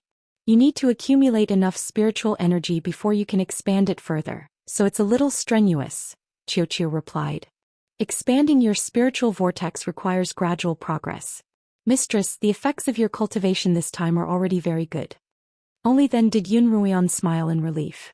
After finishing her cultivation, Yun Ruoyan had Peony and Xilan prepare a bath for her, so that she could relax and have a good sleep. Yun Ruoyan soaked in the steamy bathtub, closed her eyes, and used her mental energy to examine her spiritual vortex. This was one of her favorite activities during this period of time. Looking at the spiritual energy floating in her spiritual vortex, Yun Ruoyan felt a sense of security. On the other hand, if the amount and density of spiritual energy in her spiritual vortex weren't enough, she would grow anxious, and then cultivate as hard as she could until her spiritual vortex was full again. After Yun Ruoyan finished her bath, she prepared to take a nap before beginning her fire attunement cultivation. But as soon as she lay down, she heard two servants quarreling in the courtyard. She could not help but frown when she heard the voice of First Madame's maidservant Hong Yu. "Peony, how dare you?" Hong Yu purposely raised her voice. "Madame Anne wants to see the second miss right now, and you dare to stop her from reporting to her?" "The first miss is currently resting and we can't disturb her," Peony replied, not backing down. "It's so early in the morning and the second miss is still asleep." Hong Yu pointed at Peony and Xilan as if she were the head of the household. "If the old madam and the master were to find out that the second miss is so lazy, you servants would be in trouble as well. Hurry up and wake the second miss up." In the past, this Hong Yu had relied on her status as the first madam to cause trouble in Yun Ruoyan's quarters, and now she was still so ignorant as to provoke her. Xilan stood by the side, clenching her fists. She was about to slap Hong Yu twice, just as she had done to Xianxia and Qiuhong. Just then the door opened and Yun Ruoyan walked out. Chapter 96. Yun Ruoyan walked out of the room frowning unhappily. "Second miss, you're finally awake." Hong Yu was very pleased that she had finally managed to get Yun Ruoyan up. "Madam An asked me to invite you over to discuss something with her." Yun Ruoyan, however, treated Hong Yu as if she were invisible. She looked at Peony and Xilan. "Where did this bird come from so early in the morning? It's so noisy that I can't sleep in peace." Hong Yu's expression changed when she heard Yun Ruoyan refer to her as a bird, but she didn't dare argue. During this period of time she had heard from Madame N and the three misses that Yun Ruoyan wasn't human, and she had also heard from Xianxia and Qiuhong that this second miss possessed a spell that caused heartache. As a result, she was still a little wary of Yun Ruoyan. Peony was about to reply when Xilan interrupted. "Miss, it's not a bird. Miss, it's not a good bird. Should we beat it out?" "Sure, go ahead," Yun Ruoyan replied coolly. Xilan rolled up her sleeves, picked up a broom from the corner of the room and was about to hit her. Hong Yu jumped back in fright. She hadn't been to her rooms in a long time, and she hadn't expected that not only Yun Ruoyan, but even Xilan and Peony seemed to have transformed into completely different people. Hong Yu thought that it was not only the second Mississippi. Perhaps everyone in the yard was possessed by a monster. "Xilan, you dared to hit me." Hong Yu was forced to the door of the courtyard by Xilan. She pointed at Xilan and bluffed. Xilan raised the broom in her hand. "So what if I hit you? Do you still think I'm that easy to bully?" Xilan swung the broom at Hong Yu, who screamed and jumped out of the courtyard. She hurriedly said that Madame An had something urgent to discuss with Yun Ruoyan in Madame An's quarters, and then ran away as fast as she could. As Xilan watched Hong Yu run away, she put her hands on her hips and laughed heartily. "Miss, it's been a long time since Madame An sent anyone to cause trouble." Peony's smile faded. "What's she up to this time?" Yun Ruoyan's lips curled into a cold smile. "Against someone like Madame An she couldn't afford to hide. If she wants to harm you, the best way is to confront her. Let's see who will be the unlucky one in the end. Peony, help me comb my hair. I'm going to the rippling courtyard." Yun Ruoyan turned and returned to her room. She arrived at Madame Anne's rippling courtyard, dressed in a light-colored blouse, a lotus petal veil and a simple hair bun. As soon as Yun Ruoyan entered the courtyard, she was greeted by a sea of red peonies, accentuating the grandeur of the manor. Madame N, who was also dressed in a peony red dress, walked up to greet her. "Ruoyan, you're here. Come in, the sun's going to get hotter soon." Madame N took Yun Ruoyan's hand and led her into the house. With a smile on her face, Yun Ruoyan obediently let her pull her into the house. "Mother, I heard from Hong Yu that you have something urgent to discuss with me. What is it?" Yun Ruoyan's expression was gentle and kind. If Madame An wanted to play the role of a loving mother, Yun Ruoyan wouldn't mind playing the part of an obedient daughter, waiting for her to reveal her true intentions. Madame An couldn't help but feel her scalp tingle when she heard Yun Ruoyan's obedient voice. When she saw Yun Ruoyan's gentle smile, she suddenly thought of the red fox from all those years ago. Madame An abruptly let go of Yun Ruoyan's hand, her expression a mixture of fear and panic. "Mother, what's the matter?" Yun Ruoyan asked curiously. I'm fine." Madame An ran her fingers through her hair, then sat down on a chair. "Ruoyan, you sit too." Yun Ruoyan nodded. Yun Ruoyan was a little puzzled. What was wrong with Madame An today? Why did she seem so distracted? Madame An had a maid serve tea and Yun Ruoyan took 2 sips. Seeing that Madame An still hadn't moved, she asked, "Mother, didn't you have something to discuss with me? I'm going to pay my respects to grandmother in a bit." "Oh, it's like that," Madame An began. Only then did Madame An begin. "When my nephew went out hunting, he caught a red-furred fox and he skinned it and gave it to me. I thought it was too bright, so I thought of you. If you'd like it, you can take it home and make it into a scarf or something." As she spoke, Madame An glanced at Yun Ruoyan, trying to see if there was anything amiss with her expression. Although the spiritual master had determined that Yun Ruoyan wasn't a demon, Madame An still felt as if Yun Ruoyan had been possessed by a fox demon. As a result, she had come up with this method to test the waters. Yun Ruoyan was even more puzzled. Why would she be gifting her a fox skin on such a hot summer day? Mother, such a good thing should be left for Sister Ruyao, Yun Ruoyan protested. How could I accept it? Your eldest sister already has one. Madame An smiled. Your two sisters have one as well, so you mustn't reject this fox skin. Otherwise, those who don't know will say that I'm biased. As she spoke, Madame An instructed Hong Yu to fetch the fox skin. Madame An took the fox skin from Hong Yu's hands and unfurled it. The fiery red fur was very shiny and beautiful, and it was actually of superior quality. Ruoyan, take a look and see if you like it. Madame An looked at Yun Ruoyan with a probing gaze. Yun Ruoyan smiled.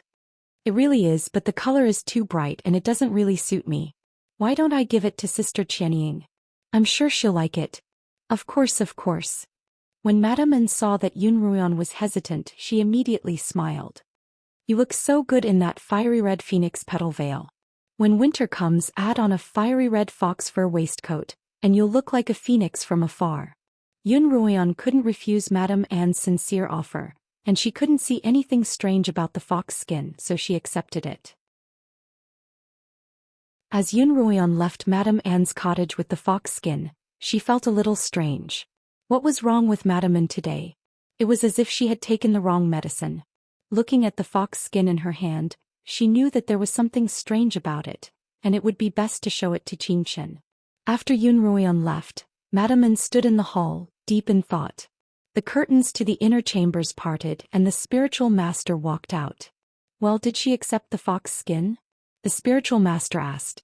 If she were possessed by a fox demon, she wouldn't have accepted the fox skin so readily. Moreover, she didn't seem the slightest bit alarmed when she saw the fox skin. Did I really suspect wrongly? Madame An muttered to herself. But she's clearly a completely different person now. Perhaps she's suddenly enlightened, or perhaps there's another reason. The spiritual master stroked his black beard, then turned to look at Madame An thoughtfully. Madam, is there another reason you're trying to get rid of this daughter of yours? Madame An hadn't expected the spiritual master to suddenly ask such a question, and she couldn't help but freeze. The spiritual master suddenly laughed strangely. Large families like you tend to have demons in your backyard, and I've caught quite a few of them myself, so of course I know a little about them. Regardless of whether the young miss is a demon or not, madam, you want to get rid of her, don't you? It took Madame An a long time to process what this Taoist priest of unknown age had just said. She restrained any expression that might betray her true thoughts. The Yun family has always been peaceful, and we can't allow that peace to be destroyed by a single person. So, Madame An looked at the spiritual master and said seriously and solemnly, even if I can't be sure what that girl is, for the sake of the Yun family, I have to get rid of her. Madame An had finally made her intentions clear in a dignified manner. The spiritual master wore a solemn expression as he listened to Madame An's words, but when she was done, he broke into a strange cackle. Since that's the case, this humble Taoist can lend Madame An a hand. However, I have a condition. As long as you succeed, money won't be a problem, Madame An hurriedly said. I don't lack money. The spiritual master shook his head. Madame An continued to ask, then what are your conditions? The spiritual master grinned, but his expression was as ugly as if he were about to cry. I want that girl. What do you want? Madame An couldn't believe her ears. You want that last Yun Ruoyan? Yes. What do you want her for? The spiritual master's smile faded, and he reverted to his previous dignified demeanor. Madam, there's no need to ask such questions. I'll help you get rid of her from the Yun family forever, but I'll have to take her with me. Madame An looked at the spiritual master, and suddenly, as if she had understood something, a trace of anger on her face. The lofty image of this spiritual master that she had built up in her heart from a young age had crumbled in an instant. It was said that there was no good man in the world, not even a spiritual master. Madame An was conflicted. No matter how much she hated Yun Ruoyan, she was still the young miss of the Yun family, the flesh and blood of her Yun Lan. Even if she were to die, it would be a clean death. If she were to be defiled, Madame An couldn't help but feel uncomfortable. If you're not willing, then forget it. I'll take my leave now. The spiritual master stood up and prepared to leave. I agree. Madame An had finally won over the sliver of kindness in her heart. Yun Ruoyan couldn't be allowed to live any longer. Alright. The spiritual master turned to look at Madame N, his heart filled with excitement. As soon as Yun Ruoyan entered the room, he had discovered a secret that was even greater than the heavens. This demon that Madame N had been talking about was actually a human furnace that only appeared once in 100 years. The spiritual master had never been particularly talented in cultivation. Apart from his cultivation as a blade master and his ability to capture demons, he had no other skills. After many years of cultivation and various techniques, he had managed to reach the peak of 9th rank as a blade master. One more breakthrough and he would reach the realm of a sword saint. But that was almost impossible. As far as he knew, no human on the Qinyuan continent had ever been able to reach the realm of sword saint. He was destined to be stuck at the bottleneck of a 9th rank blade master. But today the spiritual master finally saw a glimmer of hope. Yun Ruoyan, a human furnace. As long as I can get my hands on her, I'll become one of the strongest human cultivators. The spiritual master's heart trembled with excitement.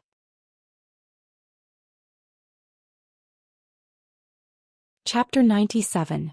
After leaving the Yun matriarch's cottage, Yun Ruoyan went straight to the Yun matriarch's cottage to play a game of cards. Before she left, Xiaolon walked her out. Sister Xiaolon, the flowers you had someone send over yesterday were quite unique and I really like them, Yun Ruoyan whispered to Xiaolon as she walked out. The Yun matriarch had already lain down in her room and Xiaolon turned around to look at her. I'm glad you like them, Second Mississippi. They're just small tricks. Sister Xiaolon, don't be so humble. You're the most talented girl in our backyard. Yun Ruoyan praised her sincerely. Xiaolon was an old servant of the Yun matriarchs, and she was one of the Yun family's daughters. What was rare was that Xiaolan wasn't like vanilla Hongyu, and the others who liked to bully others and consider everyone beneath them. She was generous, intelligent and skilled in embroidery, tea and cooking. She was someone the Yun matriarch couldn't live without. Unfortunately, Yun Ruoyan hadn't had much interaction with her in her past life. Sister Xiaolon, you don't have to be so humble, Yun Ruoyan continued. Xiaolon is also quite skilled with her hands, but it's a pity that she doesn't have a good teacher to teach her. If you're free, Sister Xiaolon, I'd be delighted if you could come to my cottage and help me teach her. Xiaolon had always liked Xiaolon and had taught her quite a few things in private. Hearing Yun Ruoyan's words, she felt a little awkward. The Yun matriarch can't do without me, but she'll be taking a long nap at noon. You can have Xiaolon come find me. In that case, I'll thank you on Xiaolan's behalf. Yun Ruoyan happily grabbed Xiaolan's hand. On her fair wrist was the green jade bracelet that she had given her, and it was a beautiful sight. This bracelet had been left behind by Lin Yuemei, and it was considered to be above average among the jewelry she had left for Yun Ruoyan. When Yun Ruoyan had asked Peony for it, the girl had been quite reluctant to part with it, saying that there wouldn't be much left of the Yun matriarch's belongings. To tell the truth, Yun Ruoyan had been a little reluctant to part with it. Lin Yuemei's belongings weren't just treasures. They were also a form of remembrance. But at this moment, Yun Ruoyan felt that this bracelet was far more meaningful in the hands of a good person than in the box. Her longing for Lin Yuemei would not lessen because of the number of things she left behind. She would bury her longing for her mother deep in her heart until she found the culprit who poisoned her. Just as she was about to leave, Xiaolon called out to her from behind. Second Mississippi. Yun Ruoyan turned back and smiled at Xiaolon, waiting for her to continue. Xiaolon stepped forward and said in a low voice, "There's news about young master." Yun Ruoyan's eyes brightened and the smile on her face deepened. She tried to suppress the excitement in her heart. Sister Xiaolon, my brother. Yun Ruoyan grabbed Xiaolan's hand, unable to continue. The news from the military camp said that the first young master has been granted leave, but he still doesn't have much time to rush home. I don't know if he can make it back before old Madame's birthday. To others, Yun Ruoyan hadn't seen Yun Moxiao in 3 years, but to Yun Ruoyan, it wasn't as simple as 3 years. Yun Moxiao's last concrete memory was of her wedding to Pei Zio in her past life, when he rushed back from the military camp to send her off. The last time she saw him was at Yun Moxiao's funeral, and the two siblings were separated forever. But now Yun Ruoyan could see Yun Moxiao again, alive and well, a brother who loved her dearly. How could she not be overjoyed and excited? Thank you, Xiaolon. Yun Ruoyan thanked her from the bottom of her heart. After leaving Yun Ruoyan's cottage, Yun Ruoyan hurried to the Lin Manor to tell Lin Zainan that Yun Moxiao was returning. Lin Zainan was naturally overjoyed. He'd only held this grandson of his when he was very young. At that time, Lin Zainan was busy managing the Lin family, traveling all over the continent, and hadn't had many opportunities to interact with Yun Moxiao. By the time he finally had some free time, Yun Moxiao had been stationed in the army for a long time, and the two of them hadn't seen each other at all. That's wonderful. Lin Zainan stroked his beard happily, then sighed. I wonder if Earl'll be able to stay at home for a few more days this time. When he came back 3 years ago I wasn't there.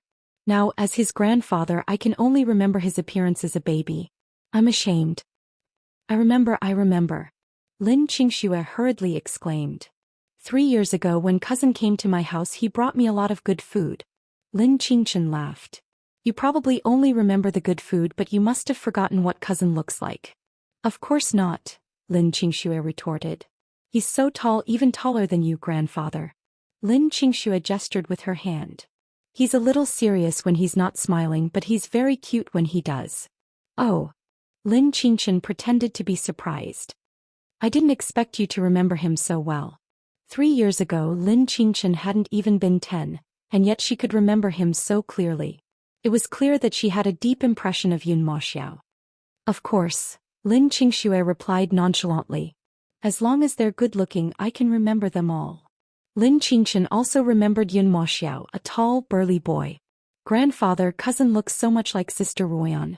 If Sister Ruoyan were to wear male clothing she'd look like a miniature version of cousin. Like Ruoyan? Lin Zainan frowned. It's not good for boys to be too pretty.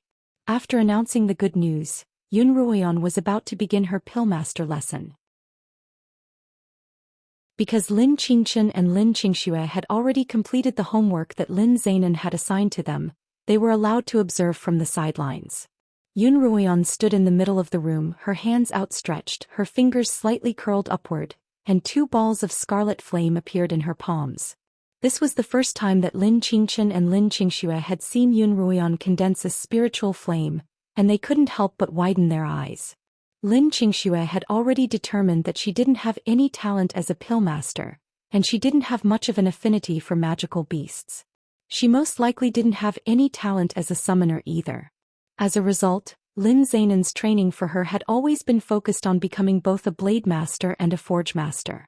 Lin Xianxia, on the other hand, had some talent as a Pillmaster. Although her talent wasn't particularly high, she was diligent, and she was very knowledgeable about spiritual herbs and magical beasts. Lin Zainan had high hopes for her. Lin Zainan was also waiting for her to become a 7th-rank Blade Master before he would immediately begin training her as a Pillmaster. Lin Xianxia was just watching the show, but Lin Xianxia was very serious. The 2 balls of spiritual flame in Yun Ruoyan's hands began to change. One moment they were the size of a fist and the next they were 2 tiny flames. Not bad, Lin Zainan commented. Now that you can freely control the size of your spiritual flame, let's see how well you can control the transformation of the flames. As soon as Lin Zainan finished speaking, the flames in Yun Ruoyan's hands turned from scarlet to orange and then to yellow. This time not only did Lin Xianxia and Lin Xianxian's eyes widen, but even Lin Zainan and Yun Ruoyan's eyes widened. The spiritual fire was finally extinguished in Yun Ruoyan's palm. She probed her spiritual vortex and found that it was a vast expanse of white, devoid of any fire-attuned spiritual energy. Ruoyan, how did you do it? Lin Zainan walked over, his tone somewhat surprised. Yun Ruoyan retracted her spiritual energy from her spiritual vortex and looked at Lin Zainan, her expression somewhat dazed. Grandfather, Yun Ruoyan began. I don't know how I did it either. In the morning I didn't have any fire-attuned spiritual energy in my spiritual vortex. But just now when you were teaching me, I casually examined my spiritual vortex and discovered that some fire-attuned spiritual energy had appeared out of nowhere. Lin Zainan stroked his beard and frowned. As he listened to Yun Ruoyan's story, his expression turned serious. And these past few days I've been absorbing and condensing spiritual energy from the heavens and the earth, so I haven't had the time to practice using my spiritual flame.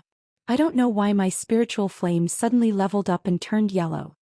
Cautious people were always suspicious of illogical benefits that fell from the sky. That was because something that looked good on the surface might have hidden dangers behind it. Why had fire-attuned spiritual energy suddenly appeared in her spiritual vortex without any refinement? Why had her cultivation suddenly increased without any refinement? This was a very strange situation. Isn't an increase in cultivation a good thing? Xianxia asked Xianxian, puzzled. Why are Sister Ruian and grandfather so serious? Xianxian's expression was also serious. I heard grandfather say that it's rare for one's cultivation to increase by itself, and it could be caused by the confinement of one's spiritual vortex. The confinement of one's spiritual vortex meant that for some unknown reason, one's spiritual vortex would lose its ability to expand. Under such circumstances, one's cultivation would temporarily increase by itself. But this was a bad omen. The chances of this happening were extremely low. Could it be happening to Yun Ruian? All of them couldn't help but feel nervous. Qiu. Suddenly, Qiu's voice rang out in Yun Ruian's mind. Mistress, don't worry. There's nothing wrong with your spiritual vortex. Nothing wrong? Hearing Qiu's words, Yun Ruian let out a sigh of relief. Do you know why this happened to me? Qiu asked. Qiu really wanted to tell Yun Ruian about the Qilin beads, but it didn't dare reveal anything about Li Mo, otherwise if Li Mo pursued the matter, it wouldn't be fun. As a result, Yun Ruian could only find out for herself. I don't know, Qiu replied. If it's not a problem with your spiritual vortex, then it could be an external cause. Mistress, think about it carefully. Have you come into contact with any spiritual objects that can increase your cultivation? Even if I can't say it directly, I can at least lead Mistress to a guess. If she guesses it herself, then it's none of my business. You're with me every day. How could you not know what spiritual objects I've come into contact with? Yun Ruian asked. But as soon as she spoke, she suddenly thought of something. Could it be this? Yun Ruian hurriedly rolled up her sleeves, revealing the bracelet and the Qilin beads for Lin Zainan to see. Grandfather, can you see if there's anything strange about these beads?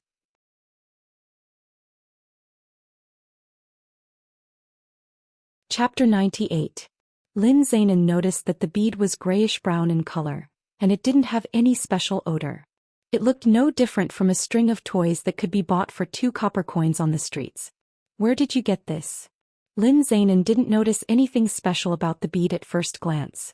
I got it from the slaughtering king, Yun Ruian replied. Although she wouldn't tell Lin Zainan of her own accord if he asked, she didn't want to lie to him unless it was absolutely necessary. The slaughtering king. Lin Zainan looked at Yun Ruian in shock. The legendary killing god, the slaughtering king? Lin Xianxia was clearly excited. When she was young, Lin Bo had loved to tell her stories about the slaughtering king. Not only did the carnage and bloodshed not frighten Lin Xianxia, but it even aroused her fearless passion. There's no other slaughtering king on the entire Qinyuan continent. In stark contrast to Lin Xianxia's excitement, Lin Qingqian's tone and expression revealed her dislike for the slaughtering king, even a little bit of disgust. Lin Qingqian had been studying medicine by Lin Zainan's side ever since she was a child, and she often tended to the wounds of those who were injured. She could be considered an experienced physician who was used to seeing blood. But it was precisely because of this that Lin Qingqian hated anything and everything related to blood and death. A few days ago, when I went to the Lu Manor to play with Miss Lu, I heard that the slaughtering king was also at the flower viewing party, Lin Xianxia replied. I even heard about the relationship between the slaughtering king and Sister Ruian. I've always wanted to ask Sister Ruian about it, but, Lin Xianxia glanced at Lin Qingqian. She could tell that Lin Qingqian wasn't happy, but she didn't mind. Lin Xianxia was still too young to attend the flower viewing party, but Lin Qingqian had received an invitation. However, she had never been interested in such events. She would rather spend her time researching spiritual herbs and beasts in her bamboo garden than accompanying a large group of people and putting on an act. As a result, she pretended to be ill and didn't go. Lin Xianxia stared at Yun Ruian, her eyes burning with curiosity. As soon as she heard the news, she had hurriedly told Lin Qingqian about it. If Lin Qingqian hadn't stopped her, she would have taken every opportunity to ask Yun Ruian about it. After all, this was something to be proud of. However, Lin Qingqian said that the slaughtering king's actions had always been unpredictable. One day he wanted to marry someone and the next he wanted to kill someone. Therefore there was no need to publicize this matter. It would be best not to tell even his maternal grandfather lest he would worry. As a result, it was only now that Lin Zainan, who rarely ventured out, found out about what had happened between the slaughtering king and Yun Ruoyan at the flower viewing party. His thoughts were the same as Lin Qingqian's. The slaughtering king's actions were often unpredictable, but what worried Lin Zainan the most was not the slaughtering king but the Rong family. Although Rong Yuehong had been crippled by the slaughtering king, Yun Ruoyan had a hand in it. The head of the Rong family, Rong Tianling, was a vengeful man. Since he couldn't afford to offend Li Mo, Yun Ruoyan would be the next target. Grandfather, don't worry. No matter what, I'm still the sole wife-born daughter of the Yun family. Unless he has a valid reason, Rong Tianling wouldn't dare do anything to me. Yun Ruoyan replied fearlessly. Lin Zainan didn't ask Yun Ruoyan how she had obtained the bead from the slaughtering king. He only told her that although the bead didn't look like anything special, since it belonged to the slaughtering king, it definitely wasn't simple. It might even be a spiritual tool that could aid in cultivation. Yun Ruoyan looked at the bead on her wrist and suddenly remembered that it had been a long time since that annoying fellow had bothered her. At that moment, Li Mo was on his way back from the Yu Kingdom. 10 days ago he had received news from the Yu Kingdom that the remnants of the shamanic tribe had been discovered. As soon as Li Mo received the news, he had rushed over and finally learned from an old shamanic about the origins of Yun Ruoyan's poison. What's more, there was something else that even Li Mo hadn't expected. 2 days passed in the blink of an eye. During these 2 days Yun Ruoyan would spend a lot of time in her residence. She knew that if Yun Moxiao were to return, he would definitely pay his respects to her grandmother first. But in the end, Yun Ruoyan didn't get to see him before the Yun matriarch's birthday banquet. Early in the morning, when the moon was still high in the sky, the Yun household was already bustling with activity. By the time the sky brightened, everything was ready and all that was left was the arrival of the guests. Compared to its usual tranquility, Yun Ruoyan's residence was a little crowded today. Yun Ruoyan had arrived a little earlier than when she had come to pay her respects a few days ago, but today someone had arrived before her. Mother, you look really energetic today. Madame An personally helped the Yun matriarch dress and comb her hair. She stood behind the Yun matriarch and inserted a jade phoenix hairpin into her snow-white hair in front of the mirror. The Yun matriarch didn't like to wear red, but she couldn't be too plain on her birthday. She was dressed in a sapphire blue satin dress, embroidered with 999 longevity characters. Her sleeves and skirt were similarly embroidered with auspicious clouds. Indeed, she looked quite spirited. Madame An, on the other hand, was dressed in a bright red pleated dress embroidered with peonies. Paired with a complicated headdress, she looked even more regal than the Yun matriarch. The Yun matriarch looked at her children and grandchildren who were surrounding her. Yun Ruoyao, Yun Ruoyu, Qianying, and a few of her concubine-born granddaughters were all dressed in gorgeous formal dresses and expensive headdresses. Gathered together, they were a sight to behold. Yun Ruoyan stood quietly in a corner. Although she was also dressed in a festive red dress, she appeared much plainer compared to the rest of the girls. If one didn't pay attention, they would surely overlook her. However, if they were to look at her alone, they would surely be stunned. Yun Ruoyan wore a veil that was almost the same color as her skin, and her face was as beautiful and pure as a dewy flower bud. The red semi-vertical collar dress accentuated the curves of her body, giving her a hint of maturity. Pure elegance and a hint of maturity appeared on the same person, but they didn't seem to clash at all. The Yun matriarch nodded in satisfaction before turning her gaze away from Yun Ruoyan and back to Madame An. It's a good idea to dress up on such a grand occasion. Grandmother, may you live a long life. A youth dressed in purple walked in and bowed to the Yun matriarch. Muyuan. The Yun matriarch gestured for him to stand up. When did you return with your father? Yun Moin straightened up and replied, I rushed back late last night. Father was outside talking to my uncle and I couldn't wait any longer, so I came to pay my respects to you, grandmother. The Yun matriarch only had one legitimate son and one legitimate daughter, but she had 3 illegitimate sons and 2 illegitimate daughters. Of the 3 illegitimate sons, Yun Moyuan's father, Yun Feng, was in charge of the family's businesses. Yun Feng was often away from home, and Yun Moyuan, who didn't have much talent for cultivation, had followed him to learn how to run a business. Yun Muyan exchanged a few more auspicious words with the Yun matriarch before standing with Yun Ruoyao and the others. When his gaze inadvertently landed on Yun Ruoyan, he couldn't take his eyes off her. Yun Muyan had seen quite a few beauties in his life, and the sisters in front of him, for example, were all top-notch beauties. They were the cream of the crop and they were the cream of the crop. But the girl in the corner had a distant, illusory beauty to her. Her beauty was alluring but also unapproachable like a mirage. For a moment Yun Muyan was stunned. When Yun Ruoyan felt his gaze, she couldn't help but reveal a look of disdain. When Yun Muyan saw the girl in front of him suddenly look at him and then roll her eyes at him, he couldn't help but blush. He didn't know that in the few months that he had been away Yun Ruoyan had changed. In his mind, Yun Ruoyan was still an ugly girl who couldn't be seen in public, and he wouldn't have the slightest connection with this beautiful lady in front of him. Sister Ruoyu. Yun Muyan finally shifted his gaze away from Yun Ruoyan and whispered to Yun Ruoyu beside him, "Which aunt's daughter is wearing that red dress?" He was familiar with all of his uncle's daughters, but his two aunts had married far away, so he wasn't familiar with them. "Cousin, be careful. That's a fox demon that only knows how to seduce people." Yun Ruoyu had long since noticed Yun Muyan's infatuated expression. "Sister, don't joke around, I'm serious."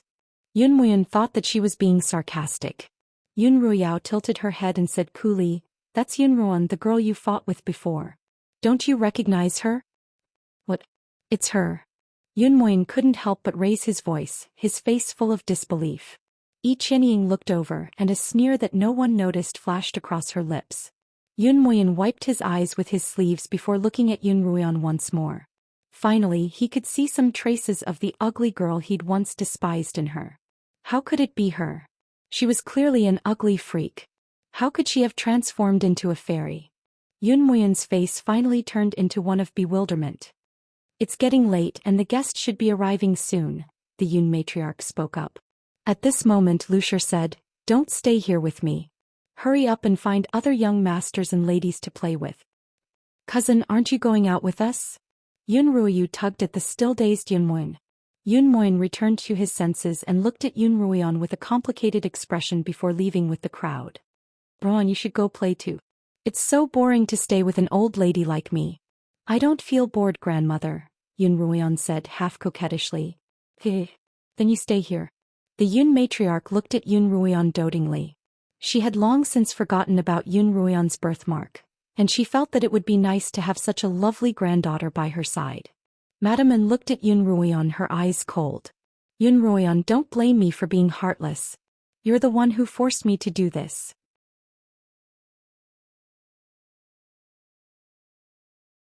Chapter 99. After the crowd left, peace returned to the Yun manor, but the front gates were bustling with activity. All sorts of carriages and horses filled the wide road, leaving only a small path in the middle for people to walk on. Yun Lan was personally welcoming the guests at the front gates when a servant in charge of arranging the carriages hurriedly ran in from the side door. Steward Wu was arranging for the guests to send their gifts into the warehouse. When he saw the servant's head down and not looking at the road, he yelled at him, "Stop. What are you so flustered for? I won't forgive you if you offend a guest." The servant raised his head, his face full of grievance. When he saw Steward Wu, he immediately walked over. "Steward Wu, quickly report to the master that Rong Tianling's carriage is here," but he refused to stop at the entrance and insisted on driving all the way to our front gates. "I said no and he hit me." The servant showed the side of his face he had been covering to Steward Wu. The red handprint on his face was swollen. Although he had been ruthless, he hadn't used any spiritual energy, or he would have killed the servant with a single slap. Regardless of Rong Tianling's status, his domineering personality alone was enough to make everyone in the capital fearful of him. Steward Wu didn't dare delay any longer and immediately reported the matter to Yun Lan. The smile that Yun Lan had maintained for a long time disappeared in an instant. Yun Lan had long since learned of what had happened at the flower viewing party from Yun Ruoyao and the others, and he had even specifically sought out Yun Ruoyan. Yun Lan could also sense that Yun Ruoyan's temper was becoming more and more aggressive, and he wanted to use this opportunity to teach her a lesson so that she wouldn't cause more trouble for the Yun family in the future. What Yun Lan hadn't expected was that Yun Ruoyan's few words had rendered him speechless, and he had no choice but to let the matter rest. Yun Lan could still clearly remember how Yun Ruoyan had rebutted him that day. He had ordered Yun Ruoyan to kneel in the ancestral hall as punishment, and Yun Ruoyan had asked herself what she had done wrong. Yun Lan had said that she was arrogant and overzealous, and that she had made enemies for the Yun family.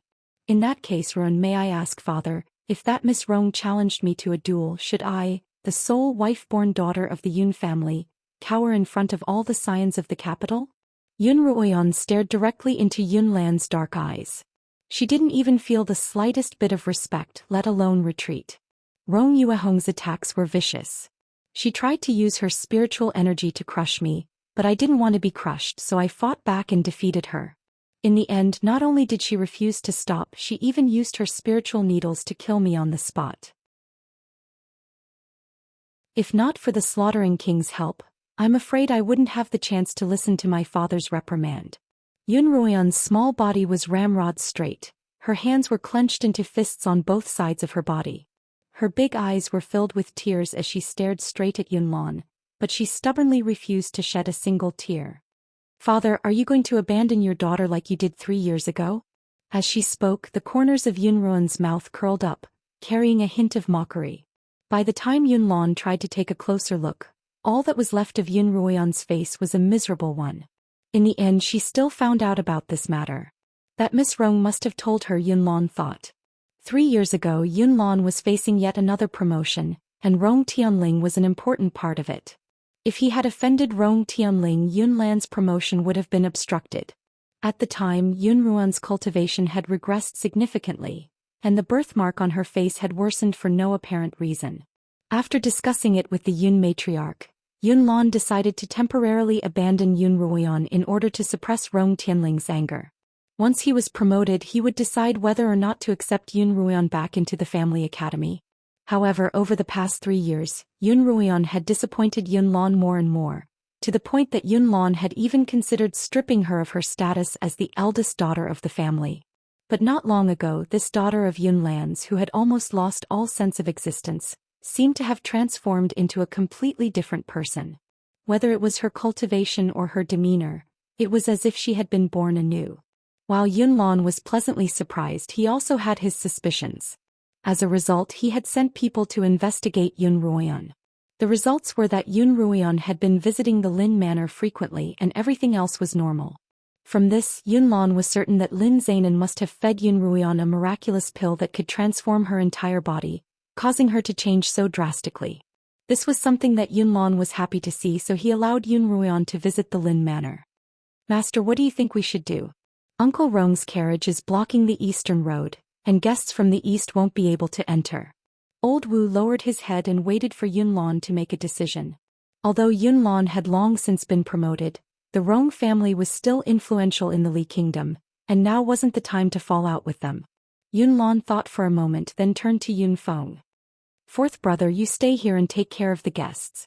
I'll go take a look. Yun Lan was led by the servant boy who had been beaten to the east side of the road. From afar he saw a large carriage pulled by 5 large horses blocking the road. There were quite a few other carriages behind the carriage, but no one dared to voice their anger. Some of the more anxious ones had driven their carriages to the western road, but it was only noon, and there were still many guests who wanted to use this road. If they went to the western road would be blocked as well. Uncle Rong, please forgive me for not coming out to greet you. Yun Lan called out to the carriage from afar.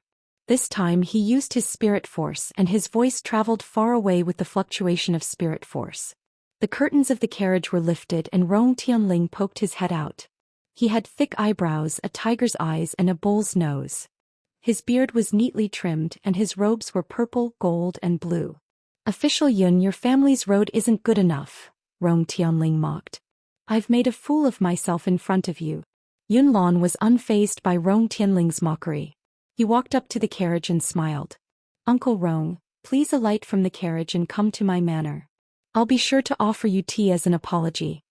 Yun Lan had always been a strict man at home, but he was known as a smiling tiger in the bureaucracy. The smile on his face was warm and friendly, but it didn't reach his eyes at all. What a smiling tiger. Not long ago he had sent someone to Yun Lan's manor to demand an explanation for Rong Yuehong's matter, but Yunlan had refused to see him on the grounds that he was busy with official business. Rong Tianling had gone to the palace to complain, but his sister, the Empress, had reprimanded him for not teaching his daughter properly. Even the Emperor's brother-in-law, who had always been respectful to him, had ignored him. Rong Tianling's anger had been simmering. Rong Tianling had long since prepared to make a scene in front of everyone. Humph. Rong Tianling snorted coldly. It's easy for me to get off the carriage, but there's someone inside. What do you think we should do? Rong Tianling lifted the curtains, revealing a haggard woman within. Yunlan raised his eyes and couldn't help but frown. The woman sat limply on the cushions of the carriage. Her eyes were sunken and her face was waxy yellow. Her bony body was wrapped in an extravagant dress. His sparse, withered hair was barely fastened with jewels. He gave off the feeling of a skeleton wrapped in silk and satin. It was incomparably strange. Rong Tianling, what is the meaning of this? Yunlan finally stopped smiling. Today was the Yun matriarch's birthday, but Rong Tianling had sent a sickly woman to block his doorstep. This was clearly looking for trouble, and no matter how good-tempered he was, he had a reason to explode. What is the meaning of this? Rong Tianling raised his voice, pointing at the sickly woman. Official Yun, do you not recognize her? She's your good niece, my obedient daughter Rong Yuehong. Yunlan's brows furrowed even further. He took a closer look at the woman and finally recognized her. Indeed, it was the eldest daughter of the Rong family, just as domineering as her father. But how had she become like this? Haha. Rong Tianling chuckled strangely. It's all thanks to your daughter that my good daughter has become what she is today. How can I not thank the two of you properly? As it turned out, Rong Yuehong hadn't changed even after her cultivation had been crippled by Liemo. However, the times had changed, and the scions of the Rong family who had once been subservient to her no longer respected her. That day, Rong Yuehong had vented her anger on a female clansman who had always obeyed her orders by slapping her across the face. As a result, that girl who had never retaliated had actually slapped Rong Yuehong across the face. Rong Yuehong couldn't take this lying down, and she charged forward to teach the girl a lesson. In her fury, she had forgotten that she was a cripple, and that her opponent was a fourth-rank blade master. The result was as expected. Rong Yuehong was beaten like a dead dog, unable to retaliate at all. What caused Rong Yuehong's insides to burn the most was that those who had once been her admirers had surrounded her and jeered at her while she was being beaten. Their laughter was like poisonous needles stabbing into Rong Yuehong's brain, making her want to die. In the end, Rong Yuehong had to be carried back by a few servants.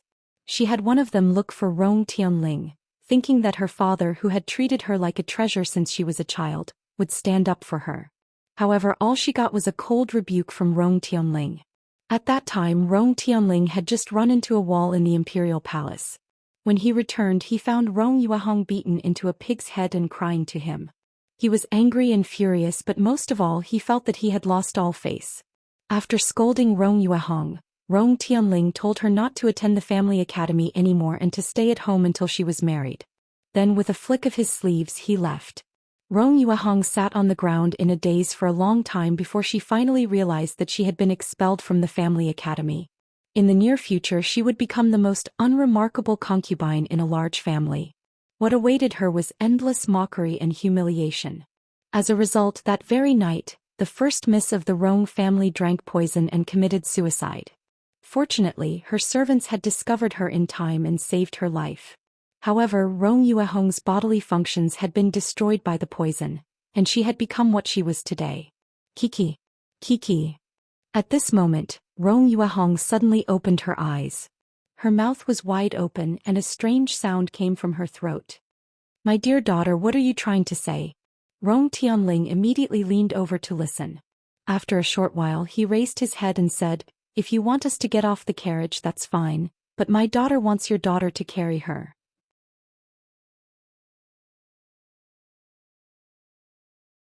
Chapter 100. Yun Ruoyan was playing 5-lane chess with the Yun matriarch to kill time. This was a game that Yun Ruoyan had invented herself.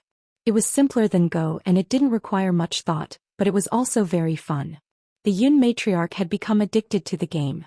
Grandmother, I don't want to play here. As soon as Yun Ruoyan put down a piece, she immediately wanted to change her mind. No regrets. The Yun matriarch slapped Yun Ruoyon's outstretched hand. Grandmother, just this once, just this once. Yun Ruoyon tried her most effective method of coquettishness. As expected, the Yun matriarch's heart softened. Just this once. Don't go back on your word. Alright, just this once. Yun Ruoyon smiled at Xiaolon, who was standing by the Yun matriarch's side. Just then, a manservant rushed in, saying that the old master had summoned Yun Ruoyon to the front hall for some business. Yun Ruoyon glanced at the manservant and saw that his expression wasn't quite right. She knew that her father was probably up to no good. Without raising her head, Yun Ruoyon replied casually, "Is it something urgent? I'm playing chess with grandmother right now. Can I go after this game?" The manservant rubbed his hands together anxiously. "No, miss, the old master wants you to go immediately." Before Yun Ruoyon could respond, the Yun matriarch slammed the piece in her hand onto the chessboard. With a thud, the Yun matriarch placed the chess piece in her hand on the chessboard and said, "What's so important that it's more important than the birthday girl playing chess?" "Oh, my dear ancestor." The manservant was so frightened that he fell to his knees and recounted everything that had happened. He even showed the swollen half of his face to the Yun matriarch and Yun Ruoyon. "That Rong Tianling has been a brat since he was young, and he's still causing trouble at his age," the Yun matriarch commented.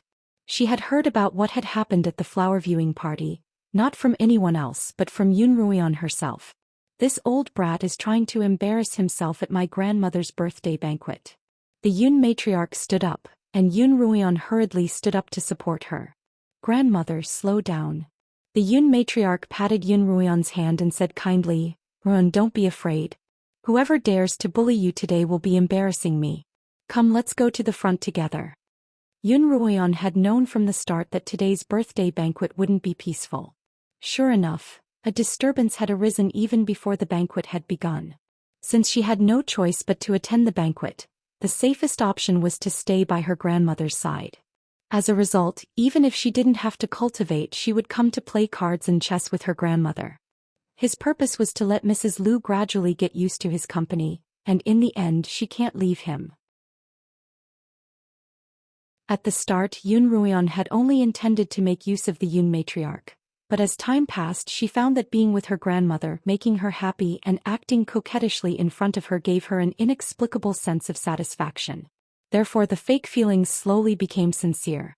The Yun matriarch boarded the palanquin, and Yun Ruoyon stood by her side as they followed the servant toward the eastern entrance of the Yun manor. "What's going on? Whose carriage is blocking the road?" A guest who had just arrived asked curiously. "It's the Rong family's carriage and it's been blocking the road for quite a while," someone explained. "The Rong family?" That person had a shocked expression on his face. He suppressed his voice and said, "How could someone as sensible as Lord Yun provoke that overlord? Don't you know? During the flower viewing banquet, the slaughtering king crippled the Rong family's daughter's cultivation for the sake of the Yun family's second daughter. Since the tyrant can't deal with the slaughtering king, nor can he take this lying down, he naturally came to the Yun manor to cause trouble. But that's too much. It's the Yun matriarch's birthday and he's causing trouble. When has this tyrant not been too much? The crown prince and the slaughtering king aren't here yet, and the show will only get more exciting when everyone's here. Let's just watch." More and more people gathered to watch the show. The slaughtering king Li Mo hadn't arrived yet, but the crown prince was on his way. Li Xianxia didn't want to come at all. Because of what had happened during the flower viewing banquet, he had been grounded by Li Xiu for half a month, and he was incredibly depressed. Moreover, there were two women in the Yun family that he didn't want to see, Yun Ruoyon and Yi Qianying. However, the empress insisted that he go. If it were any other time he wouldn't mind pretending to be ill, but this was a sensitive period. If he were to throw a tantrum, wouldn't the engagement be for nothing? Fortunately, the second prince had finally returned to the palace, and was more than willing to accompany him. As a result, the two brothers rode back to the Yun manor under the protection of a group of imperial guards. "Brother, is that daughter of the Yun family really as frightening as you say?" Li Qianyuan turned to Li Qianxiao and asked. "Of course," Li Qianxiao replied without hesitation. It wouldn't be a big deal if she were just plain ugly, but once that veil was taken off, she really did look like a fairy turned into a ghost. "If it weren't for your brother's boldness, I would have been so scared that I would have fallen ill. Oh, is she really that frightening? Li Qianxiao's words only whetted Li Qinyuan's appetite. I'm not lying to you. You'll know once you see her. I'd like to see if she's even scarier than the water demons in the eastern sea of the Qin kingdom. Li Qinyuan raised his slender eyebrows. Compared to his brothers, he was more feminine, having inherited Li Xiu's long, narrow eyes. However, his facial features were quite handsome and his skin was smooth and supple. When he smiled, he looked even more charming than a woman. Rong Tianling grew a little anxious when Yun Ruoyan still hadn't arrived. Official Yun, is your daughter afraid of people? I've heard that she's incredibly ugly, and at the flower viewing banquet she first tried to seduce the slaughtering king, then threw herself into his arms. The slaughtering king, who then refused to play hard to get, has already become a legend. Yun Lan glanced at Rong Yuehong, who was sitting in the carriage. If your daughter dares to show her face, why wouldn't my daughter? However, he couldn't be bothered to argue with her in front of so many people. Seeing that Rong Tianling was about to continue, Yun Lan interrupted. His Highness, the slaughtering king, will be here today as well. You'd better be careful with your words. If you anger the slaughtering king, things won't end well for you. When Rong Tianling heard this, he shut his mouth. Master, master, they're here. The servant with a swollen face ran over, shouting as he ran. By the time he reached Yun Lan, he was already out of breath. What took you so long? Yun Lan asked. The servant clutched his stomach and gulped. Master, Madam Yun is here as well. As soon as he finished speaking, the Yun matriarch's voice rang out. I heard that you're here to celebrate my birthday, Madam Yun, but you're blocking the way. Did the Yun family do something wrong to offend you? The Yun matriarch sat on a palanquin carried over by the servant. The Yun matriarch's voice was loud and clear, and she didn't sound like an 80-year-old woman at all. When she was young, she had been a powerful cultivator, reaching the peak of 8th rank as a blade master. Even in her old age, she still exuded the aura of a powerful cultivator. Rong Tianling finally got out of the carriage and bowed to the Yun matriarch. Old madam, it's not that I'm being unreasonable, it's just that I, the imperial uncle, can't find a place to reason with. Humph. The Yun matriarch snorted coldly. Go look for whoever made you suffer. I heard that the one who crippled your daughter at the flower viewing party was the slaughtering king, and he just so happens to have sent out an invitation today. You can go look for him when he arrives. Everyone knew that the one who had truly injured Rong Yuehong was the slaughtering king, but the Yun matriarch was the only one who would dare point a finger at the slaughtering king. That's right, Madam Yun's right. Someone who had been stuck in the road for a long time chimed in. Uncle, you're looking for the wrong person.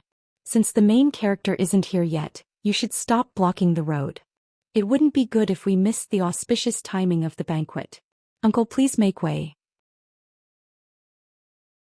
A chorus of voices rang out from behind Rong Tianling's carriage. I don't care about any of that. Annoyed by the crowd's voices, Rong Tianling suddenly decided to be unreasonable. With a wave of his hand, a powerful surge of spiritual energy overflowed from his palm. The spiritual energy turned into a gust of wind that blew away the curtains of the carriage behind him, revealing Rong Yuehong, who was lying on the soft couch like a skeleton. When the crowd saw the person in the carriage, they all sucked in a breath of cold air. The capital was rich, and even the beggars in the city had oily faces. No one had ever seen someone so thin and lifeless like a ghost. That's my daughter. Rong Tianling suddenly burst into tears. My beautiful daughter, just because she fought with your Yun Ruoyan at the flower viewing party, she's become like this. Everyone take a look. How am I supposed to reason with her? Oh my, how did Miss Rong end up like this? That's right. She's a famous beauty in the capital. A few months ago, I even accompanied Miss Rong to the Minghuang Mountain to admire the flowers. Miss Rong was still very pretty at the time, so how did she end up like this after a single flower viewing party? The crowd sighed as they looked at Rong Yuehong's state. Kiki kiki. Rong Yuehong began to make strange noises from within the carriage. Rong Tianling immediately jumped onto the carriage and nodded as he listened to Rong Yuehong. Then he turned to Yun Ruoyan, who had been standing quietly by the Yun matriarch's side. Although Yuehong was injured by the slaughtering king, Yun Ruoyan was still the cause. As a result, all of her resentment is directed at Yun Ruoyan. Now that Yuehong is in this half-dead state, she wants Yun Ruoyan to carry her for a while so that she can vent her anger. Can't the Yun family satisfy her even with such a small request? She's quite pitiful. She's such a fine young miss. Actually, it's not a big deal to carry her. She doesn't look that heavy. That's right, she doesn't look like she's going to live much longer. Let's just grant her last wish. The crowd had always been compassionate, and they quickly leaned towards Rong Yuehong's side. Yun Lan had long since had enough of Rong Tianling's pestering, so he ordered Yun Ruan carry her for a while. The Yun matriarch hesitated. She wouldn't allow Yun Ruoyan to be hurt, but the Rong family only wanted her to carry Rong Yuehong for a while. Ruoyan, why don't you carry her for a while? Yun Ruoyan glanced at Yun Lan and the Yun matriarch, a mocking smile on her face. All right, I'll carry her.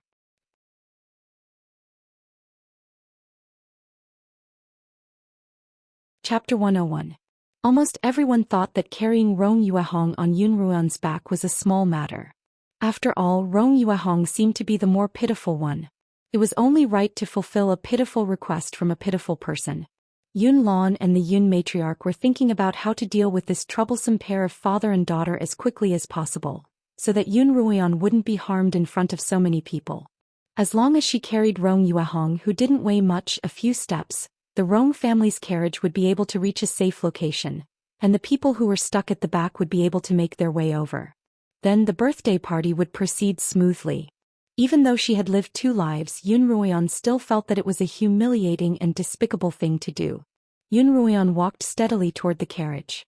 She thought of Lin Zainan. Her grandfather would never allow her to suffer such humiliation. She couldn't help but think of Liemo. Thankfully, he hadn't arrived yet. She really didn't want him to see her in such a sorry state. The scions of the Yun family stood in front of the main entrance, some whispering to each other, some silent, and some simply watching the show, laughing from time to time.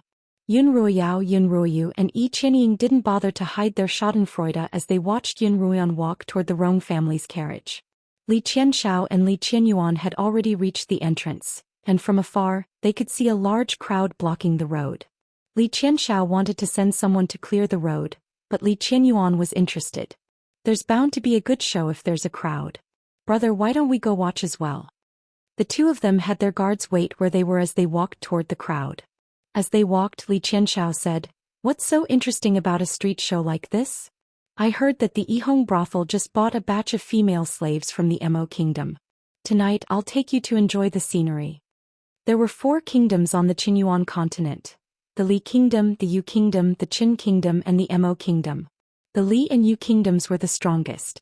The Li kingdom relied heavily on military might, and the Yu kingdom was the wealthiest of the 4. The Qin kingdom was next to the East Sea, and its waters were rich with treasures. The Mo nation was the poorest and weakest country, but it was rich in beauties.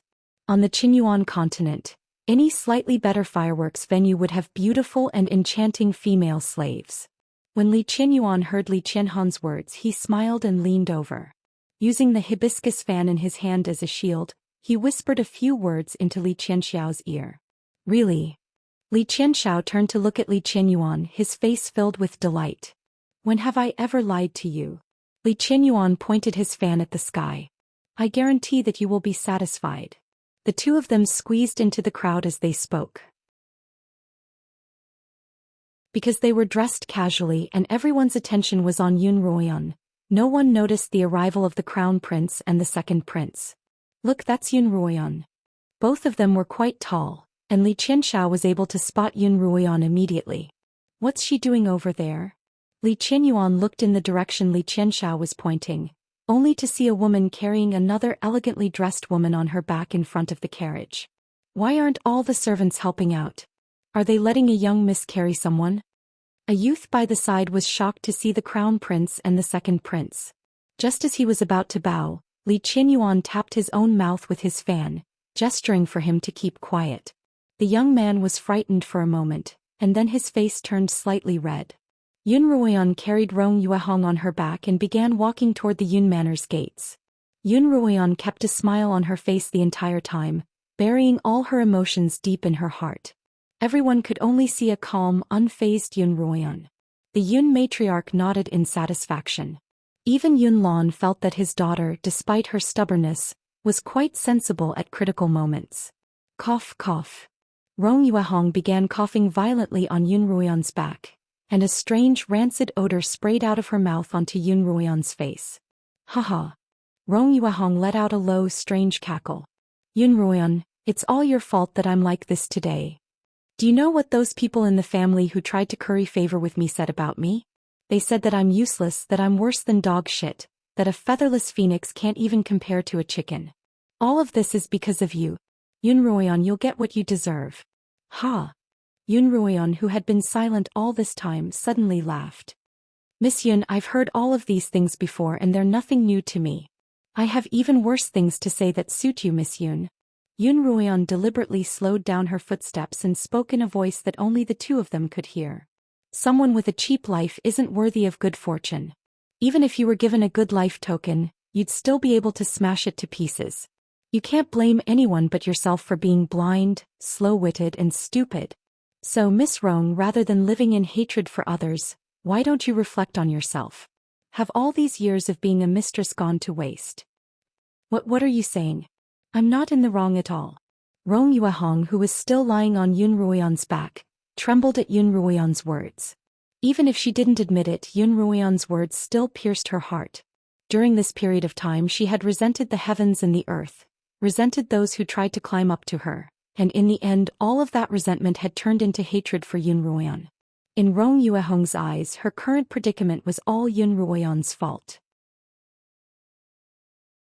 If not for Yun Ruoyan, she would still be the glorious first miss of the Rong family, a genius cultivator who everyone admired. It was Yun Ruoyan's appearance that had ruined everything, and naturally she wasn't at fault at all. Has no one ever told you these words before? Yun Ruoyan continued. You've been held in high regard since you were a child, so surely no one has ever told you what it means to reflect on yourself and what it means to reap what you sow? Today I'll be merciful and teach you a lesson. Your current predicament is the result of your arrogance and self-righteousness. Yun Ruoyan continued. During the flower viewing party, did you listen to Yun Ruoyao's provocation? How did you know? Rong Yuehong asked. Yun Ruoyan had noticed that Yun Ruoyao and Rong Yuehong were glancing at her from time to time as they conversed. Rong Yuehong's sudden challenge to her was definitely due to Yun Ruoyao's provocation. That good sister of mine loves to use others as cannon fodder. Naturally, she wouldn't let go of someone as sharp and brainless as Miss Rong. Being used so easily is your first folly. Since you've already lost your cultivation and yet you still don't know how to restrain yourself, you're asking to be humiliated. That's your second mistake. Yun Ruoyan could imagine the scene of the crippled Rong Yuehong putting on airs in front of her brethren, only to be beaten to a pulp by Rong Yuehong. Even without your cultivation you still have the status of a wife-born daughter, and you have a father who truly loves you. You could have begged him to arrange a good marriage for you, and even if you didn't want to, your father wouldn't have forced you. But you chose to use the cruelest method possible. Poison yourself. That's your third mistake. Yun Ruoyan smelled the same poison that Rong Yuehong and Xianxia had forced into her mouth in her past life. Yun Ruoyan couldn't help but feel that fate was full of coincidences and miracles. Since you'd already decided to poison yourself, why didn't you find a place where no one would find you? That way you'd die a quick death. Unfortunately, he was discovered and saved by someone. As a result, he became like this, neither human nor ghost. That's your fourth mistake. I didn't do anything wrong. I'm not stupid. It's all your fault. Rong Yuehong's face had turned the color of a pig's liver, and her breath, which had been weak in the first place, seemed to be on the verge of fading away. Why don't you rest for a while? Yun Ruoyan interrupted Rong Yuehong mockingly.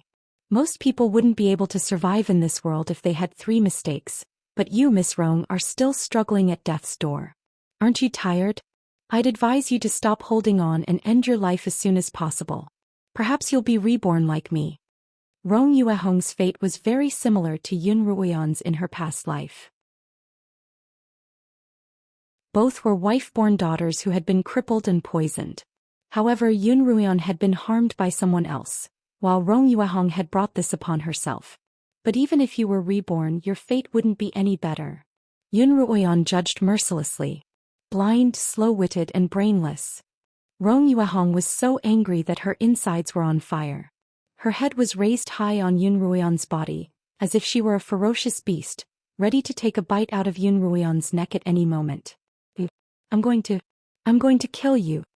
Rong Yuehong raised her head high and suddenly screamed at the sky. Her voice was so hoarse that it seemed to tear her vocal cords apart, but it was loud and clear. As she spoke, she raised her hand and tore at Yun Ruoyan's face. Her slender fingers tore off Yun Ruoyan's veil, revealing the fake birthmark on her face. Rong Yuehong clawed at Yun Ruoyan's face with all her might, as if she were using all the strength she had left in her life. Yun Ruoyan subconsciously tried to shake her off, but the skinny Rong Yuehong clung tightly to her back like an octopus. In the blink of an eye, a bloody mark appeared on Yun Ruoyan's face. No one expected the half-dead Rong Yuehong to suddenly attack Yun Ruoyan, and they all gasped in shock. Run, go protect the second miss. The Yun matriarch's gaze had been focused on Yun Ruoyan the entire time. She hadn't heard their conversation because it had been too quiet, but their every movement didn't escape her grandmother's eyes. When the Yun matriarch's servants heard her call, they immediately reacted and ran over to pull Rong Yuehong, who refused to let go of Yun Ruoyan's hand. Yun Ruoyan, cough, I won't let you off. Rong Yuehong's hair ornaments and robes were in disarray as she screamed, Yun Ruoyan, even if I become a ghost, I'll pull you.